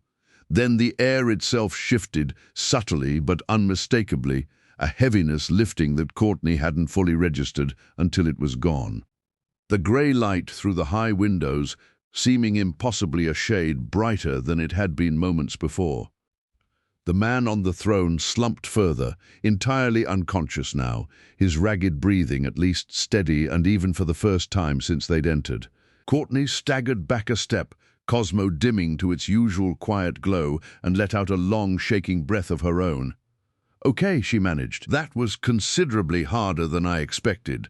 Matt was already moving, calling for a Sul Dam who'd accompanied the vanguard. A stern, composed woman arrived within moments, with her domain close behind her. Both women began eyeing the scattered shards with open unease. "Have your domain collect those," Matt said, carefully and without bare skin touching them, if it can be helped. "Same handling as the ones we found in the Blight, wrapped, box, kept apart from anything else until someone with more knowledge than any of us can study them properly." He turned to his nearest general as the Sul Dam moved to comply. "And I want every inch of this palace searched.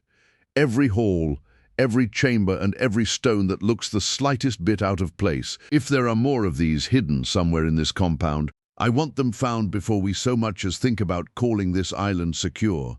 The general saluted and moved to relay the order while Matt allowed himself, for the first time since the throne room's doors had opened, a long, tired breath of his own. Staring up at the empty, cracked but standing crystal throne, the ruined man slumped unconscious before it, and the first faint, uncertain sense that whatever they'd truly walked into on this island gave the impression they had only just begun to understand it. Chapter 22. An uneasy victory. The days that followed the throne room's confrontation passed in the particular grinding, unglamorous work that never made it into the songs sung about victories. Soldiers combing every hall and cellar of the palace for more of the black shards, and healers working with grim, patient determination over the ruined nobility found scattered throughout the compound. Matt spent long hours interrogating whatever officials could be coaxed into something resembling coherence, piecing together, fragment by fragment, just how thoroughly Ciander had been hollowed out from within. What they learned was troubling in its vagueness more than anything concrete, though the shape of it at least was clear enough on one point. Whatever had happened to these nobles in recent months, it was not the whole of their guilt. These were, by their own fragmented, half-coherent admissions, the same aristocracy who had willingly thrown their lot in with Semirage during the chaos that toppled Ciandar in the first place. Men and women who had smoothed the way for the murder of Fortuna's own family and profited handsomely from the ruin that followed. Whatever cruelty they had earned before the shards ever touched them was theirs honestly, and Matt made sure his commanders understood as much before any healer's kindness was extended their way. But something had changed since then, something distinct from the treachery that had first put them in power. Piecing together fragments from servants and half-lucid officials alike, Matt and Courtney assembled a rough timeline. For the better part of 2 years, the traitor lords had ruled Ciandar in more or less ordinary corruption, cruel and self-serving but recognizably human in their ambitions. Then, roughly 8 months later, by the most consistent accounts, a foreign trading vessel had put in at the harbor, unremarkable in every visible way, carrying a handful of passengers nobody could clearly describe even now, faces that seemed to slide out of memory the moment anyone tried to recall them clearly. The ship stayed less than a month, its passengers keeping mostly to themselves, and then it left as quietly as it had come, without any farewell or announced business concluded. It was only after that, as best as anyone could piece together, that the wrongness had begun. Slow at first, then faster, until the court that had once been merely corrupt became something considerably darker and considerably less its own. By the 4th day, 7 more shards had been found scattered through the palace's older, less used chambers, each one handled with the same careful caution as the first 3, and Matt, judged the compound as secure as it was likely to get without answers neither of them yet possessed. "Time to report back," he told Courtney, watching the Dersuldam's domain carefully seal the last of the collected shards into a lead-lined case. "Tua needs to hear this from me directly, and I'd rather she hear it sooner than have it reach her garbled through someone else's account." The Dersuldam volunteered her own domain for the crossing without hesitation, and a windfinder who'd sailed with the Vanguard offered to accompany them as well, curious in her own quiet way to see whatever answers waited on the other side of this voyage. The gateway opened clean and sure, linking the palace's inner courtyard directly to the Tarasin Palace's own staging ground, and within moments Matt Courtney, the Dersuldam, her domain, and the windfinder stepped through together, Siandar's grey, uncertain light giving way to Ebudar's brighter, warmer afternoon sun.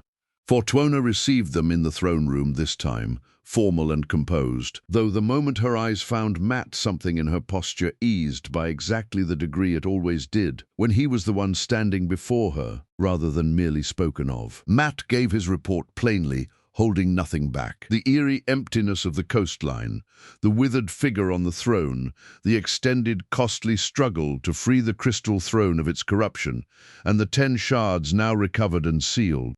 He told it all to her in the sobering truth that cleansing Siandar fully its people, its palace, and whatever lingering wrongness might still be hiding in some corner they hadn't yet found, would likely take months rather than days. "But it's yours," he finished. "The island, the palace, the throne itself. Whatever's left to clean up, you can do it as Empress sitting where your family always meant to sit again." Fortuona was quiet a long moment, weighing the burden of that victory against everything it had cost to earn it. "Then Siandar is home again," she said finally, and there was real feeling beneath the formal words, carefully held in check though it was. "You have my thanks, Notai," using the formal Sanchan name she had given him once they married. "Thanks both as my husband and as the general who brought my family's seat back to me." She turned then to Courtney, inclining her head with genuine respect. "And you have the Empire's thanks as well. Whatever you are, wherever you came from, you fought for a home that wasn't your own as though it were, and Siandar owes you a debt it will not soon forget." "Just glad I could help," Courtney said. "Though actually, speaking of help, I think there's something worth doing next, if you're open to it."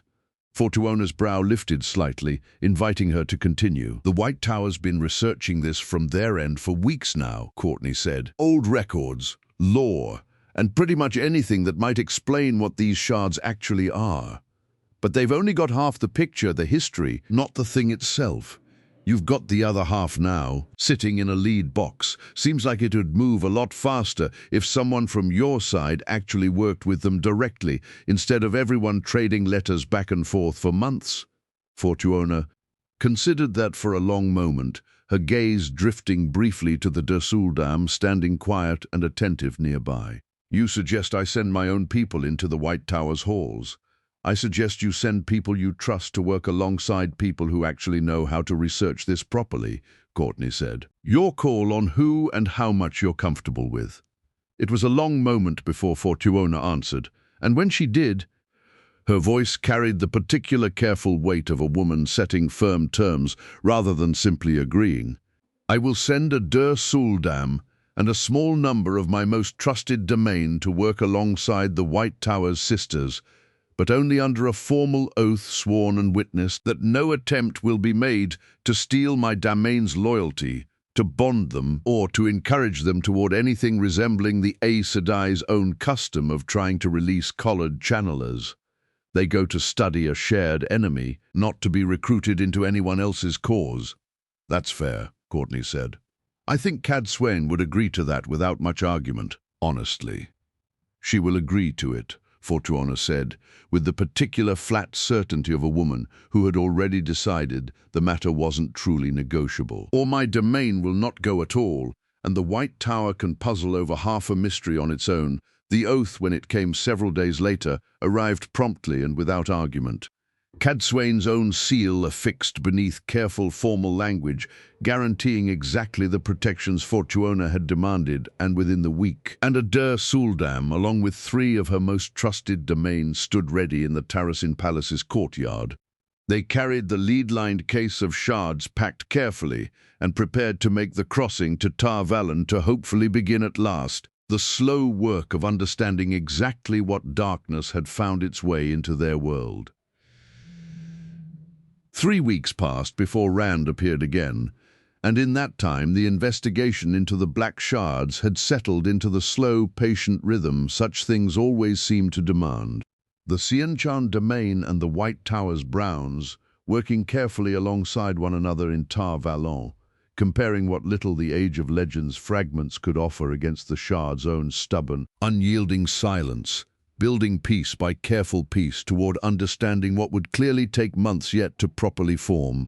He arrived at Abodar's gates without ceremony, as he so often did, and was brought before Fortuona within the hour. Moradin's sharp features already softening back into his own the moment the throne room's doors closed behind him. "You've been busy," Fortuona observed, studying him with the particular assessing calm she reserved for very few people in the world. "More than I'd like," Rand admitted. "Tar Valon, the Black Tower, Caemlyn, Malkia, and now here. I've spent the better part of 3 weeks carrying word between every corner of the world that's had a hand in it." He glanced toward Courtney and Matt, both present at Fortuona's invitation. "What Siandar found and what the White Towers pieced together since don't yet add up to an answer, but they add up to enough of a shape that I'm satisfied this isn't something that needs an Outworlder's help to keep chasing. Whatever's out there, it's this world's mystery to solve now, the same as everything else we've had to solve without shortcuts since the last battle ended." Fortuona's expression didn't shift, though something in her eyes acknowledged the truth of it plainly enough. "You believe her part in this is finished? I believe she's more than earned the right to go home, if going home is still what she wants," Rand said, and turned his attention fully to Courtney for the first time since he'd entered the room. "Which is, in fact, the other reason I've come." Courtney felt something tighten in her chest, hope and hesitation both at once, tangled together in a way she hadn't quite expected after everything. "You said before you couldn't be sure of that. Of getting me home, I still can't promise it," Rand said honestly. "But I've had 3 weeks to think on it properly, and I believe I understand enough now of what that original circle attempted at the Black Tower to try to replicate it. Carefully, deliberately, and with intent this time, instead of by way of the accident you arrived here before," he continued. "I can lend the working a great deal more strength and precision than the 13 channelers managed on their own. And if Cosmo truly carries the capability your world's own legends credit it with, I suspect it won't need much more from me than a door held open long enough and steady enough for it to find its own way through the rest." Courtney looked down at the staff, humming low and thoughtful at her side, and let herself sit with the question a long moment before answering it. "Well," she thought, not quite aloud, "what do you think? Worth a shot?" Cosmo's light pulsed once, warm and certain, in a way that felt after nearly 2 months of reading its every subtle mood unmistakably like agreement. "Yeah," Courtney said, quiet but sure. "Let's try it." Before they left the throne room, Rand reached into his coat and produced a small bundle of sealed letters, offering them to Courtney with a faint, knowing smile. "I promised I'd carry these. If it came to this, Cadsuane's not one for sentiment. But she wrote you a proper word of thanks regardless and made it plain the White Tower's door stays open to you whenever you care to walk back through it." Logain said much the same, though in fewer words and considerably less patience for formal phrasing, and Elaine and Avienda both send their love and a standing invitation to Caemlyn any time this world decides to pull you back for a visit. Courtney took the letters carefully, throat tightening in a way she hadn't expected. "You all say that, like you think I might actually come back." "I'd not wager against it," Rand said. "This world has a way of pulling people back into its pattern once they've become part of it, and I don't imagine you're any exception." Fortuona rose from her throne as the moment settled. and for once allowed her full, unguarded warmth to show plainly. You have my thanks as well, Courtney, of no world I ever properly finished learning the name of. Sianda is mine again, because of what you helped bring back to me, and I will not forget it. Yeah, well, Matt said, grinning as he stepped forward. Somebody had to make the last few months interesting. Can't say I'll miss the flying, but I'll definitely miss the company. He offered his hand, and Courtney shook it firmly.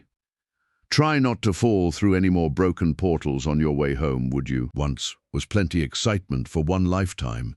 No promises, Courtney said, echoing her own words from weeks before, and found herself smiling, despite the ache building steadily beneath her ribs. They gathered in the palace's central courtyard a short while later, with Matt and Fortuona coming to see her off. A handful of Death Watch guards stood respectful and quiet at the courtyard's edge. Rand stepped forward first, and the air around him began to shift in a way Courtney had never quite grown used to watching, not a woven working in the way Nynaeve or Cadsuane might have shaped one, but something deeper and stranger, reality itself bending gently at his direction, the fabric of the world folding back like a curtain being carefully drawn open rather than torn. "Ready?" he asked. Courtney lifted Cosmo, its light already rising to meet the working forming before them, humming with an eagerness she hadn't felt from it since the very first moment it lifted itself, uninvited, out of her hands. Ready. The two workings met somewhere in the space between them, Rand's vast, careful unraveling of the world's fabric, and Cosmo's own quiet certainty threading through it. Finding purchase, finding direction, finding at last exactly the shape of home it had been reaching for since the moment it first tore its way into this world entirely by its own design.